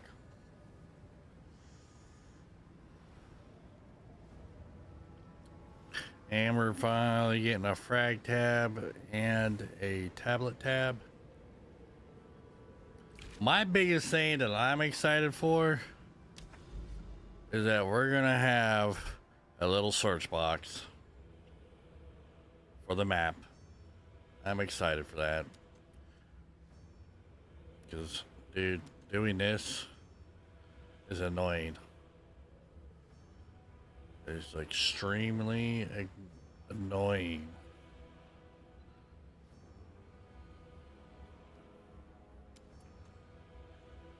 OMG, is this annoying. Look at that. Oh, you gotta just keep going. Get where we want. Blah, blah. This is annoying. This is. Just keep doing this. So you find maps that you want to do. Just keep doing this. This is annoying. Now we can sit there, go up here, type in what map, name of a map, then just keep hitting enter and it takes us to it. That's what I'm talking about. That's the biggest thing I'm excited for. I don't know how I feel the sectioning. I get it, they want you to have objectives, but like little quest sides, right? I get it. Gives you something to strive for. But if you gotta keep doing that quest process over and over and over again, dude, that's gonna get annoying. It seems like there's a lot that goes into it.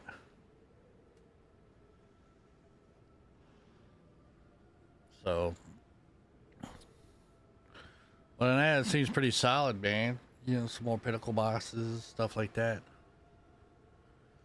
Seems pretty dope. You know what I mean?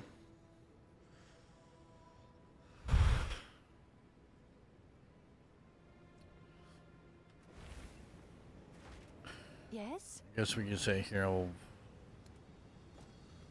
Have an order?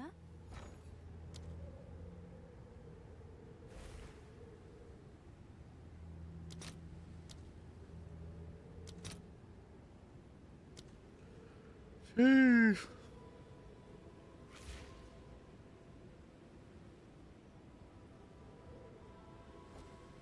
Oh, it's you.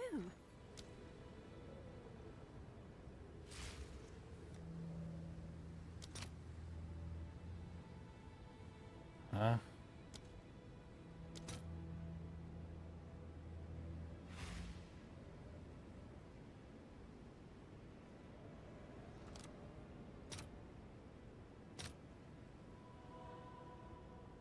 I'll post it right away.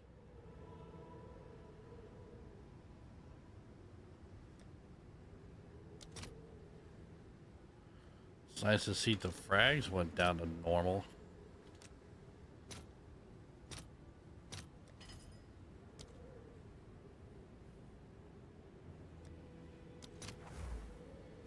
Okay, what are we doing? What the hell is this, man? 32 div. Let's see if there are any takers.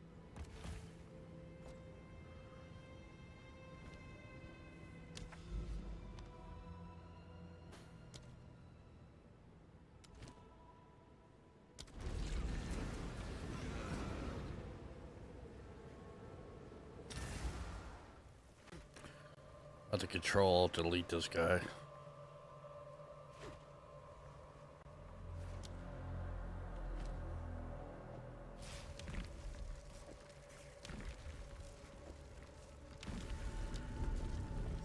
And it seems like we're gonna have to wait another 6 months for the release for the next update. It's crazy, bro. Hopefully they add everything to it.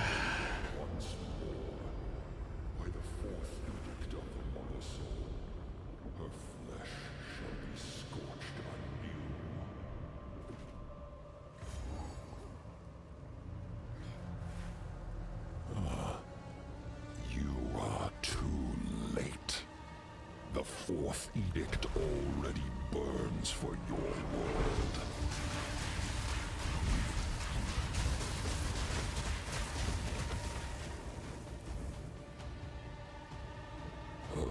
It better drop us a diamond. Is written Better drop us a diamond, bro. over Mother Soul. Key.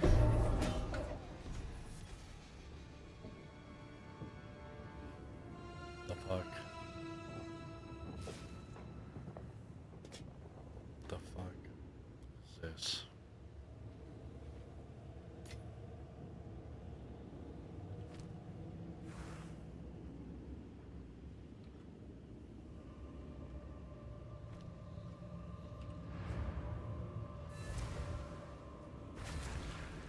I have no luck. What's new? What is luck in this game? I don't even know what that means. All I see is insults. I'll do what I can to sell it for you.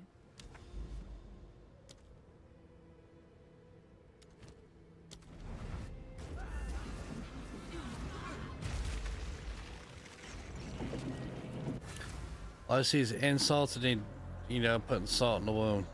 That's all I'm saying. Just insults.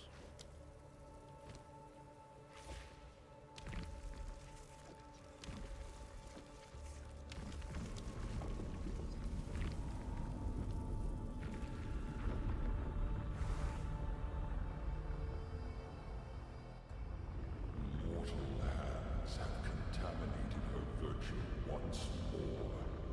By the fourth edict of the Mother Soul, her flesh shall be scorched anew.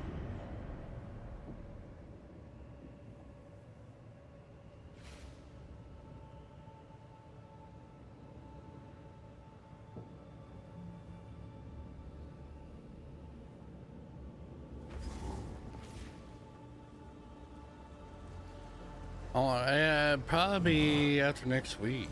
I switch down. They typically do it 2 weeks before the release. Fourth edict already burns for your world.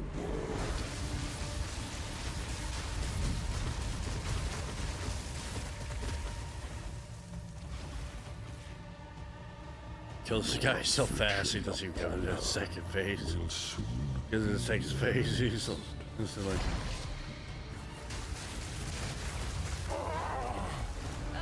Mother Soul. Alright. Give me the damn diamond. The fuck?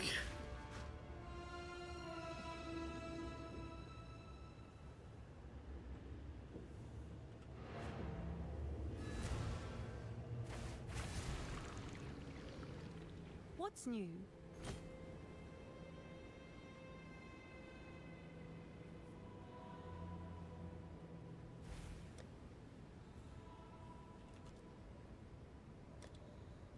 Someone is bound to buy that.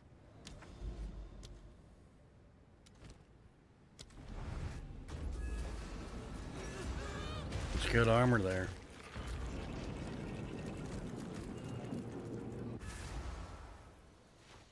Are you sure it's good armor, man? Because a lot of those times, man, those things roll like garbage.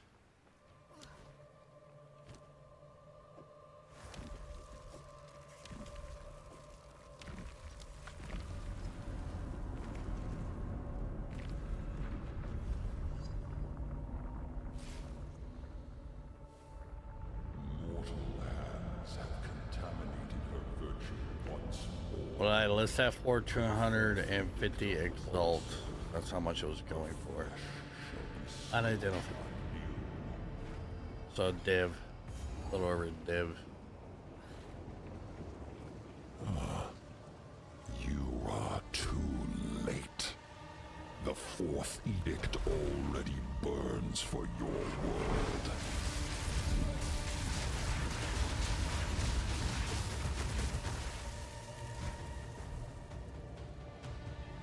Her only salvation is written in ash.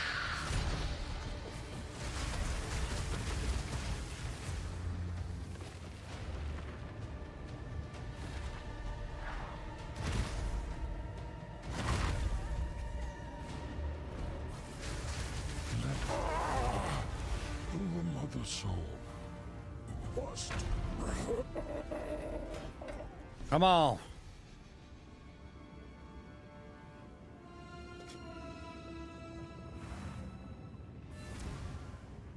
What's that, like number 4? Have an order?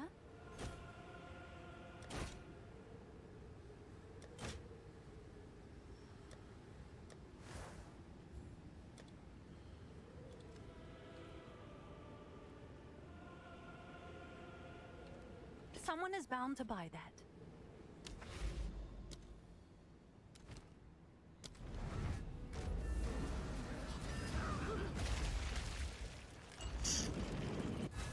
We're looking for that diamond, that prism of belief.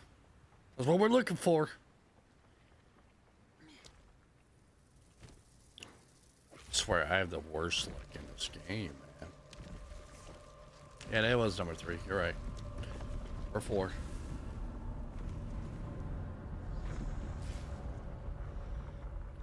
Concar, thank you for the follow, man. Mortal lands have contaminated her virtue once more.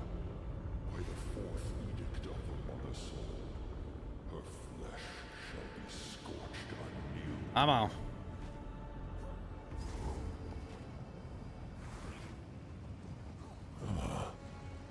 You are too late.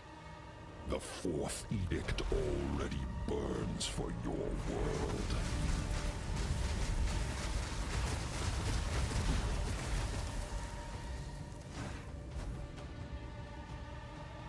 Her only salvation is written in ash.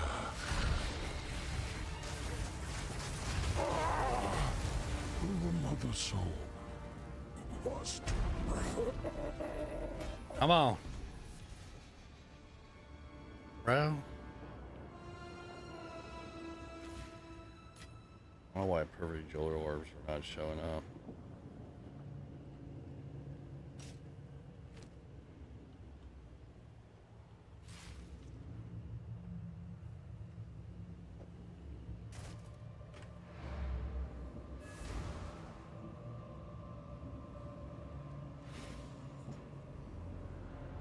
Yeah, they need to. I agree. Summon the relic repeatedly until you run out of fragments. That's a good idea.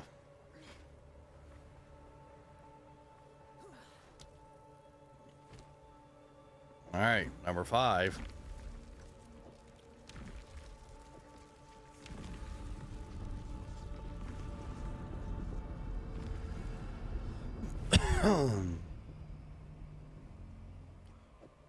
Let's do this.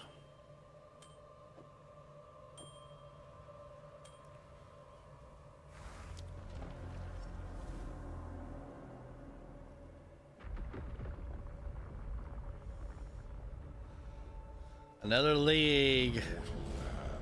3 in a row. Now I have to skip because no swords or daggers. You're not playing it because it doesn't have swords or daggers.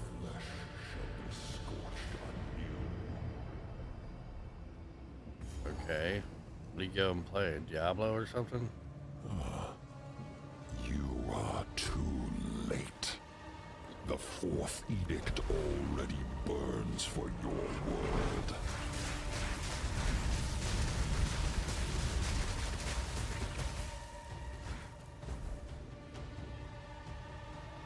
Insignificance.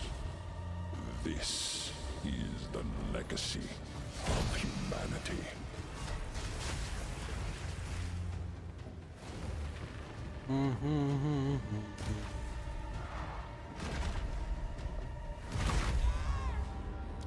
Ah, you got me.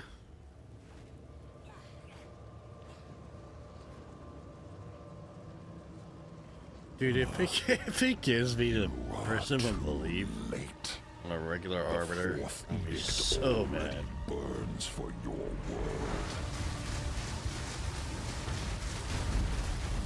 I'll be so mad. Her only salvation is written in ash. mother soul must.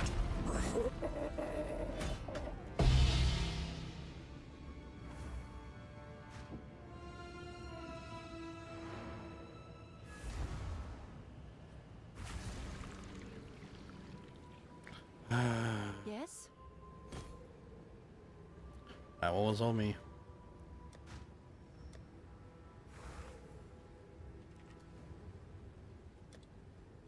Someone is bound to buy that.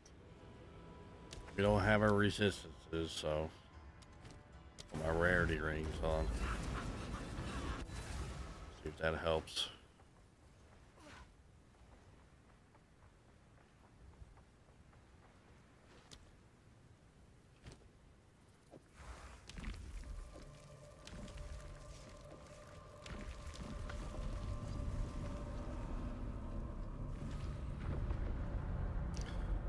Our rarity is Mortal hands have contaminated her virtue once. 218%. Did we get it? Think we can get it? Probably not. We'll find out. You are too late. The fourth edict already burns for your world.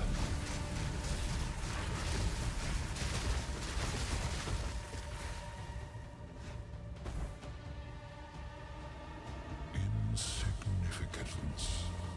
This is the legacy of humanity. The mother soul must.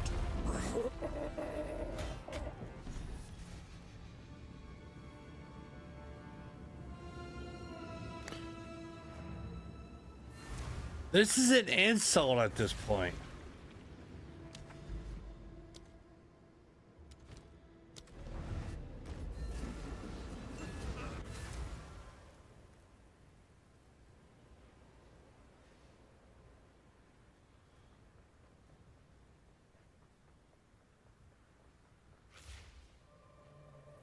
Chris, thank you for the likes. Chat.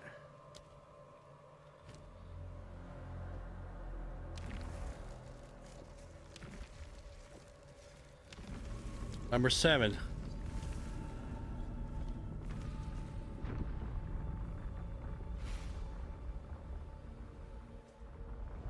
Mortal hands have contaminated her virtue once more.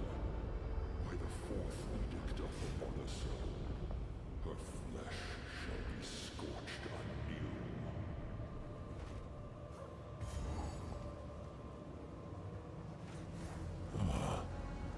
You are too late. The fourth edict already burns for your world.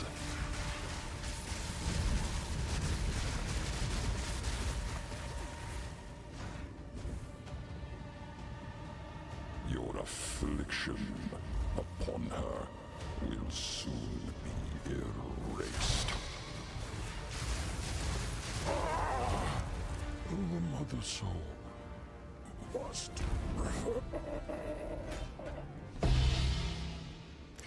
Finally.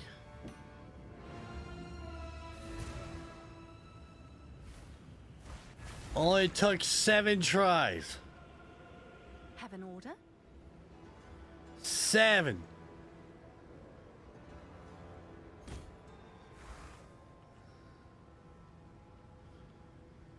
Oh, they're still going for 470 div.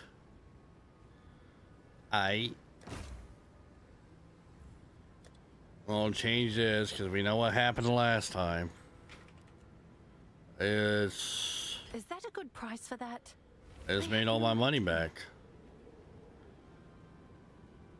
Just no, we did not. We did not make our money back yet. We need to get another one. I think for 10 of them we spent a little bit over 400 divine. Well over 400 divine.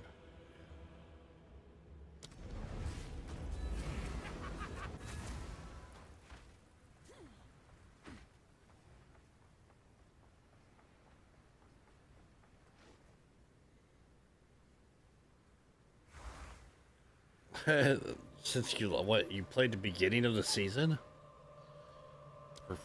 There were 15 div? Yeah, that sounds like the beginning of the season, dude.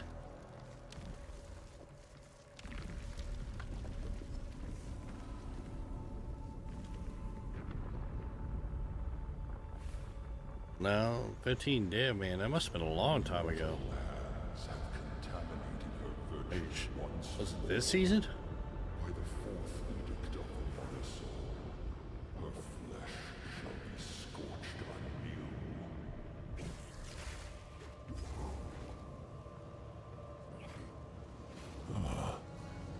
You are too late. The fourth edict already burns for your world.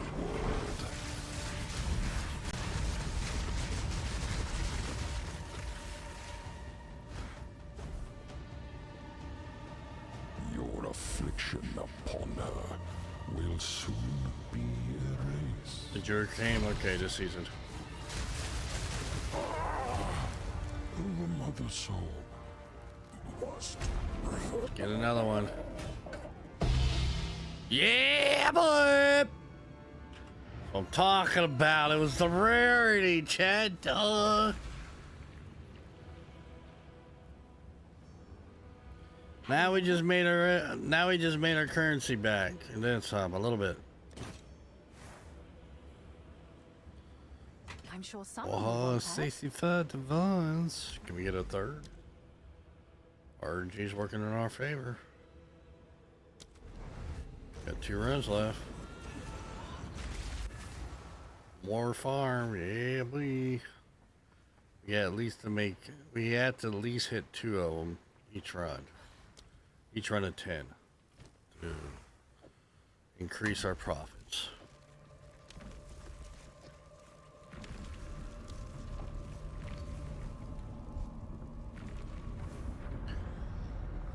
If nobody buys it by the end of the season, when we go into standard, I will unidentify them. I'm curious on what skills in that prism and what level. I don't know. I'm not gonna find out. I ain't gonna brick it. Let somebody take that gamble, bro. Because if it hits a +1, the damn thing's worth nothing. The fourth edict. That's why you always sell them unidentified.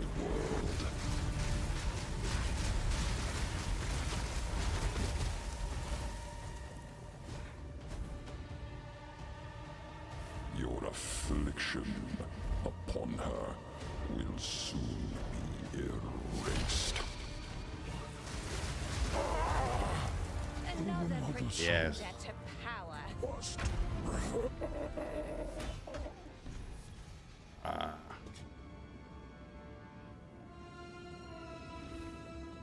Yeah, well, that one, okay. Like that, never gamble, let somebody else do it. Exactly. Let a whale do it. Let another PoE whale unidentified and waste their money. Let them gamble it. Unless you get a whole bunch of citadels like that are available, then I guess, you know, not a big deal. Like, I got like probably about 40 citadels. I'm not even exaggerating. I'm not even joking. I probably got like 40 citadels available. I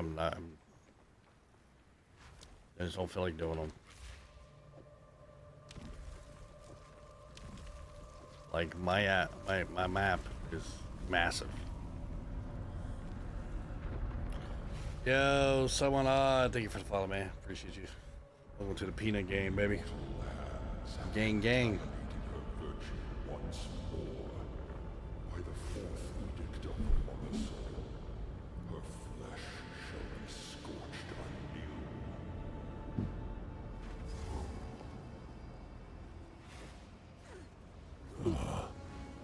You are too late. My map is like a globe. Shit. Already burns for Mine's like 20 globes.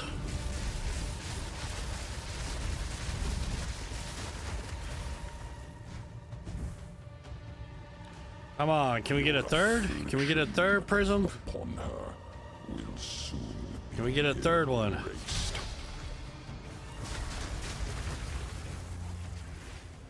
Oh shit. Oh shit, this is where we died last time.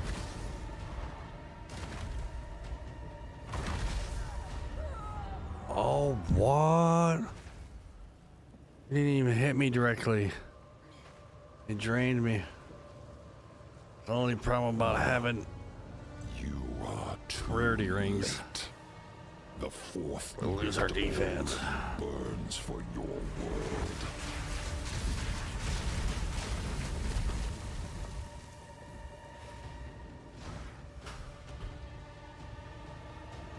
Insignificance.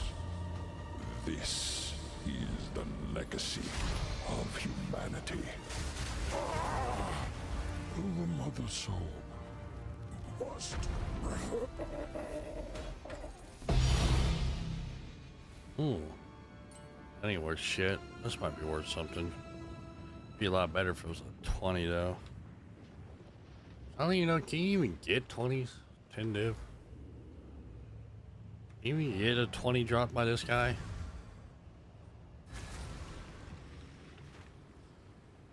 I wonder if you had to corrupt it to get it to 20. Well, we got 2 of them. I'm sure someone will want that. Can I help? Should we do it again?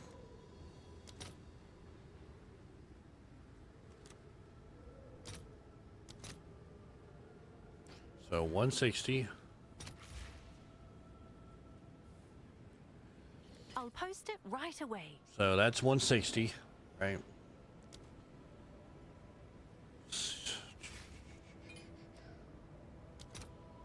$160. Let's see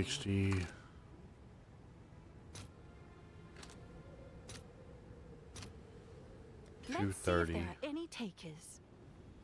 What is it? Going for 465 is what I put it up for. So right there is 1 prism.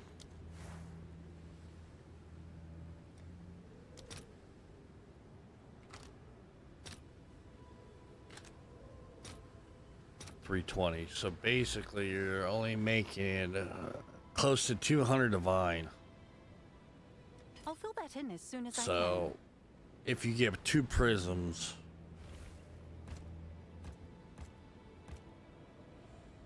if you can get 2 of them to drop, you're only making like 200 div.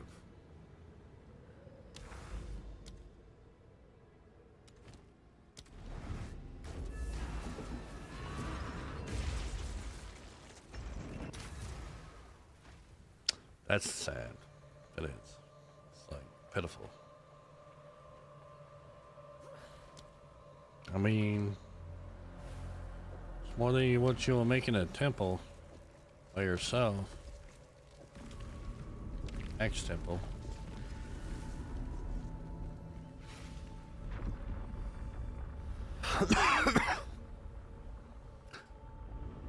If you can get do 30 runs, get 6 prisms, 600 div, in the amount of time that you will be able to complete 1 temple run by yourself. Which is nice. So you increase your profits by 10. 10 times the amount. You are too late.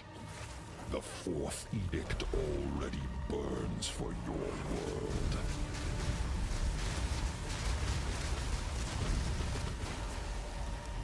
All right. Her only salvation is written in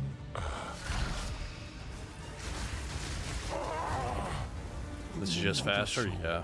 Yeah. But obviously you're gonna get stiff sometimes. Woo! First diamond. Diamond. First round, we're doing good. We're doing good. Now, can we get a second one? Oh. We need a second one.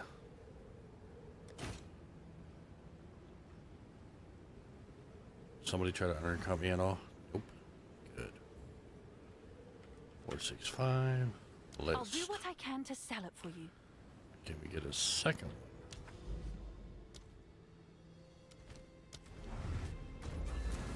On a roll, baby. Chain, dollar bills. Can we get another one?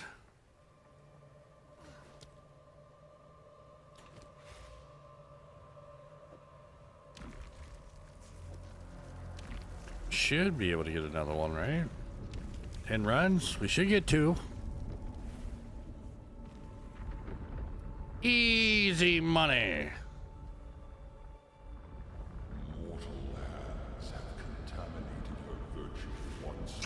We get this again if you haven't subscribed to the channel. We get another one to drop if you haven't subscribed to the YouTube channel. You gotta go subscribe, okay?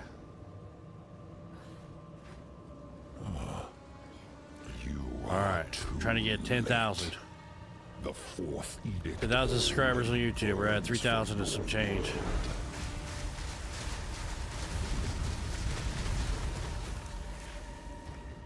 Alright. Alright. Insignificance. This is the legacy of humanity. The mother soul must break. Alright. Really? Okay.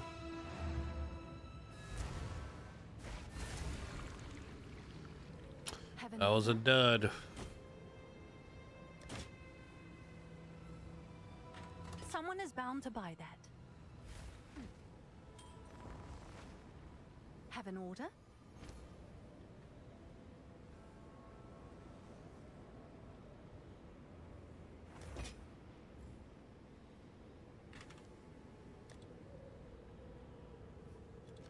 Seems like a good deal. I know, bro. I know, bro. You're good. You're good. I know, Nate. Thank you for the share. All right. This is what I need y'all to do. Soon as we're just going to see if we can get some luck out of this. All right, so as soon as I hit activate on this, I need everybody to spam the likes right there on TikTok. Okay. Let's see if you guys are the good luck charm. Okay. Start spamming the likes. Start spamming the likes until we kill the boss. Let's go. Let's go. All right. Come on. Come on. Come on. Arbiter gods. Bless me with the prison of belief. Bless me with the prison of belief. The 4th edict already. Let's get that blessing.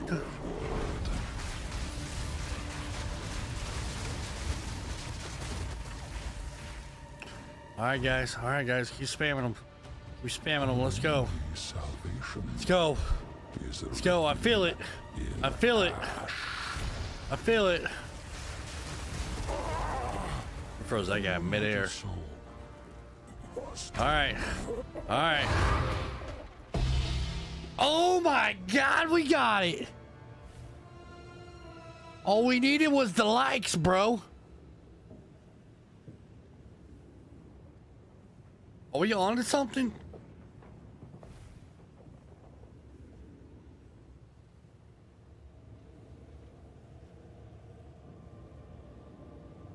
Are we on to something? That's a big question. Even though I think Nate was the only one that was spamming the likes.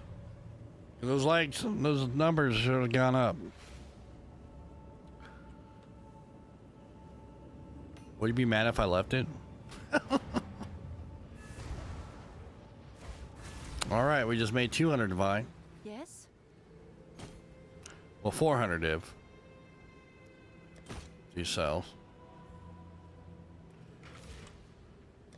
Alright. I'm sure someone will want that.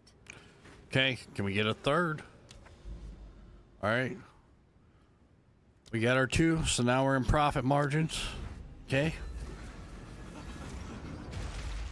Our profits are locked in. Our profits are locked in.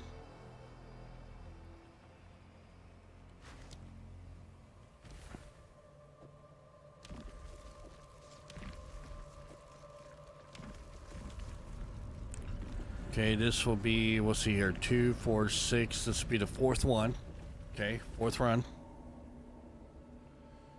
All right. All right. All right. Let's do it. Do it. Spam those likes. Spam those likes. Let's get it.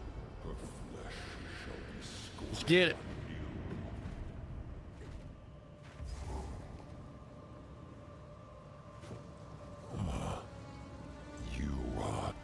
Let's get it. The fourth edict. Alright, well, come and bless me, the Arbiter gods, with the prism of belief. Bless me with the prism of belief. Come on. Calling all Arbiter gods. Bless me with the prism of belief. Come on. Come on. Come on. We got stiffed. Well, I guess you guys' luck ran off. I went out to the outfield. Have an order?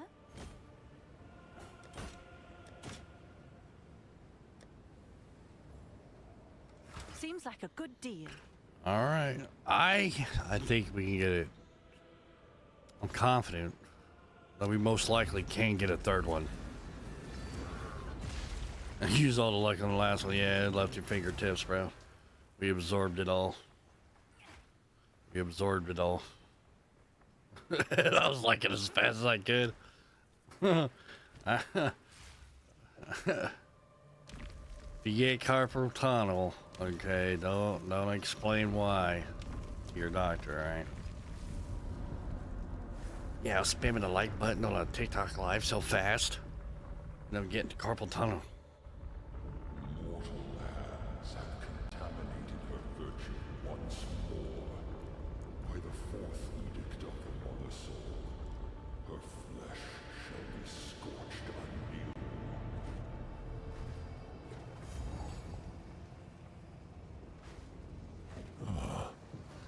You are too late. The fourth edict already burns for your world.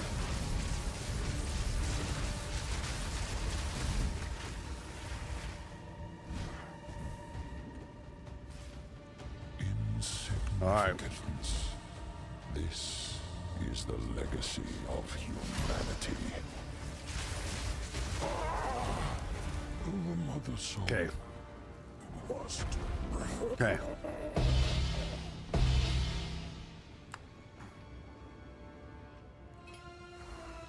Okay. It's taunting us now.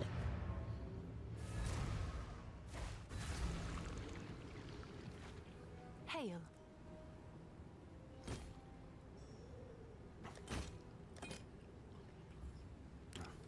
Someone is bound to buy that. Ask me by my wiener. All right, we're halfway through. First 5, we got 2 out of 3. Dropped a prism of belief. Let's see if we can go any farther here.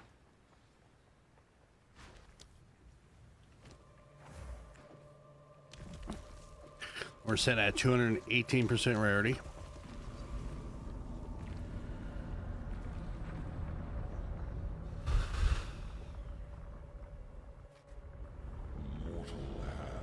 Okay. All right. Get it. Drink some coffee. Pray to the Arbiter God. Let's pray to the Arbiter gods. You give us a diamond. Can we get a diamond? We get a third one on this round. That'd be nice. You are too late. The fourth edict already burns for your world.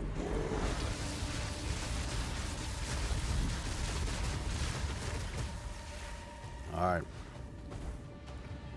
right, come on. Her only Come on. salvation is written. Come on, Diamond.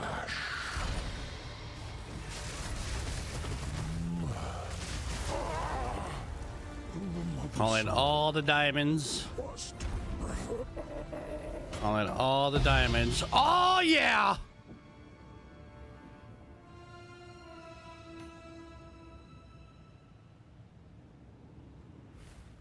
Oh, yeah. It's number 5. It's number 5. Yes? Let's go. Now I'm actually kind of curious that I unidentified all these.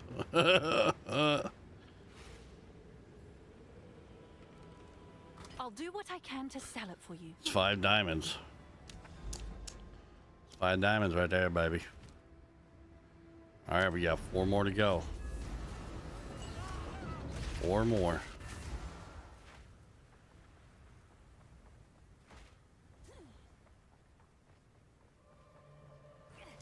Can we get another diamond?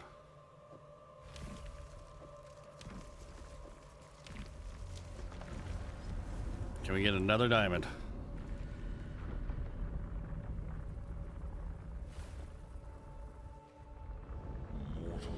How much is our chaos damage at right now?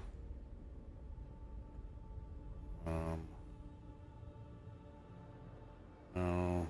Where's a chaos node? Oh, there's one around here, isn't there? This one? No. No, there's a fucking chaos one.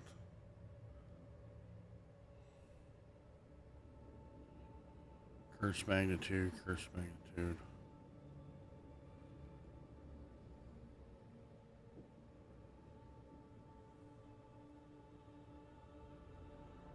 These, there we go.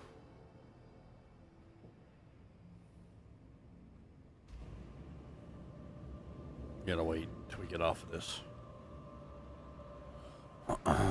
There we go, moved a little bit. And we're at 610,000. Well, it's a little over 200,000, 300,000. We're putting our rings on. All right. You are too late. Come on, Arbiter. Drop me another diamond.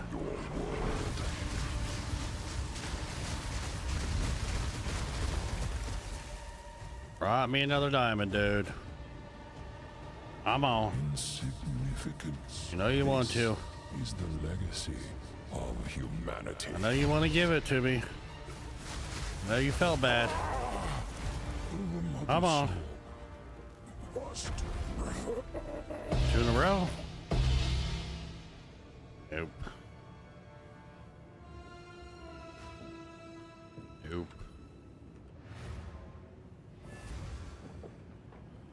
TOC is easy game. Yeah, it's easy mode. Yes? Expensive easy mode.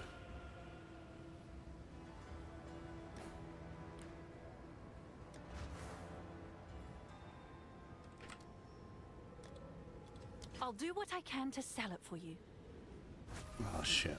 Nope.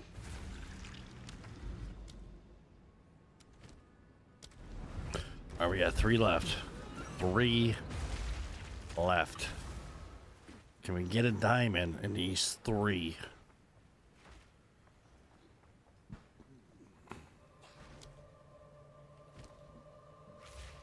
Can we get a diamond? We're doing 10 runs. Can we get a diamond? We already got 3 of them. We already got 3 diamonds. Can we get a 4th? That would be nice. Ooh.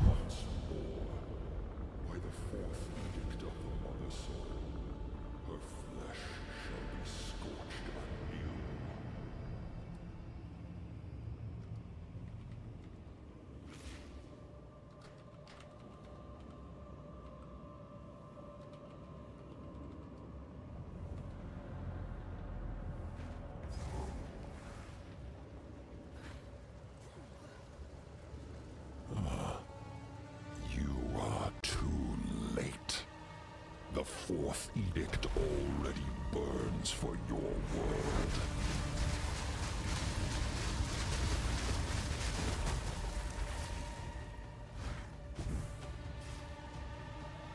Your affliction upon her will soon be erased.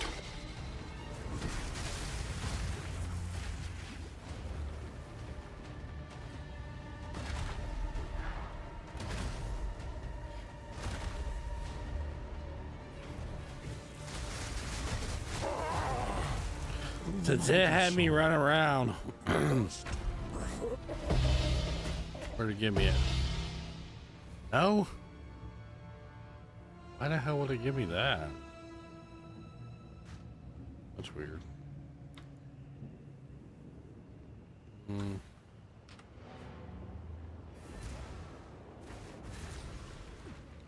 Alright, we got 2 more runs. 2 more runs.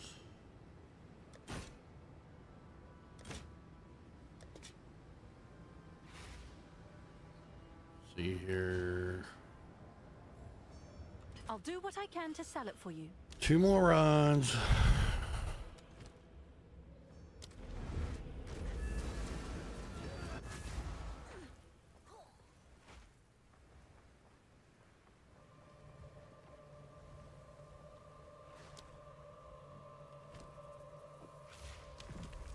Chat, do you guys think we can get another diamond in these 2 runs? I'm skeptical. We might. But I'm more like 80% sure we're not going to get it. By the fourth edict of the Mother Soul, her flesh shall be scorched anew.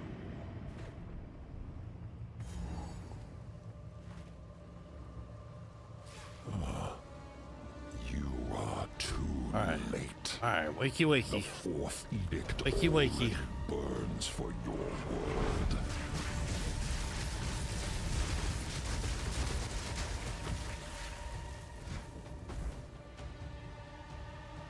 Your affliction upon her will soon be erased. Alright.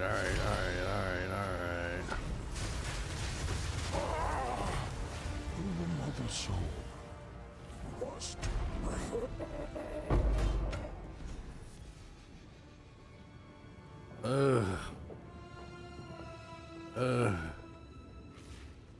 We're getting shafted. We're getting shafted. I did see that you can change the equipment sockets into tools.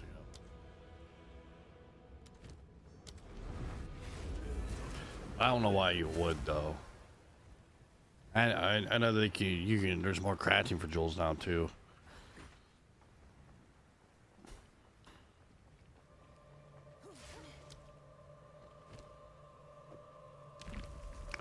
All right, last round. Last round.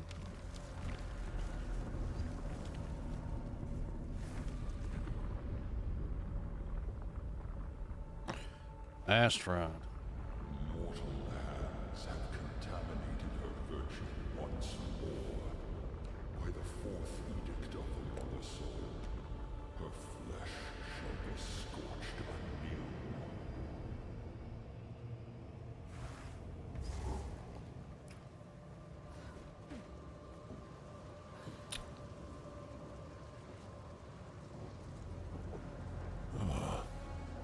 You are too late. The fourth edict already burns for your world.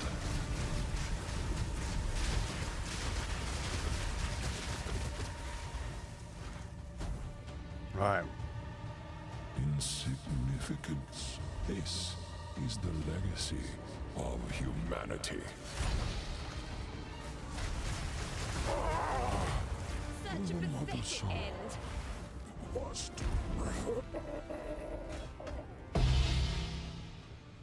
Oh. Ooh. Well, Have an order? those 10 rounds were nice. So in 20 rounds, we got 5 We end up getting Someone is bound to buy that. 5 prisms of belief. Not bad. Not bad at all. Not bad. If I do say so myself. It's a good run. What the fuck is a flesh crucible? What is that?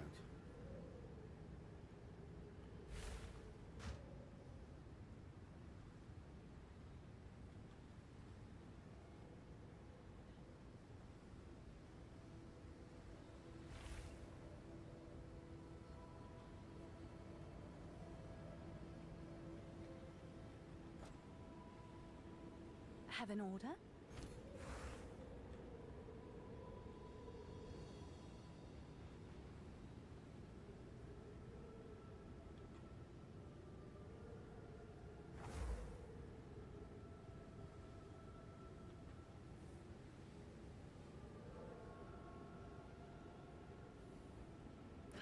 Guys, we can buy a blank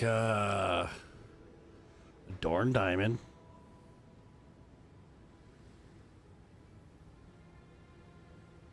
For 1 mirror.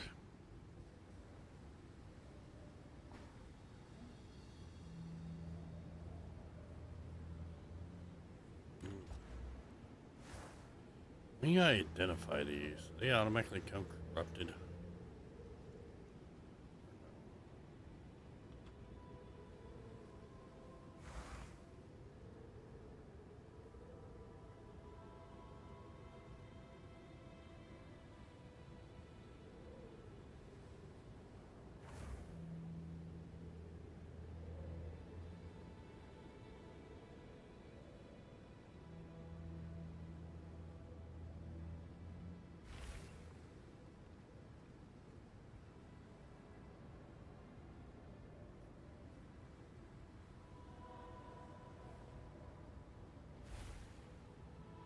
Ah, they do. Okay.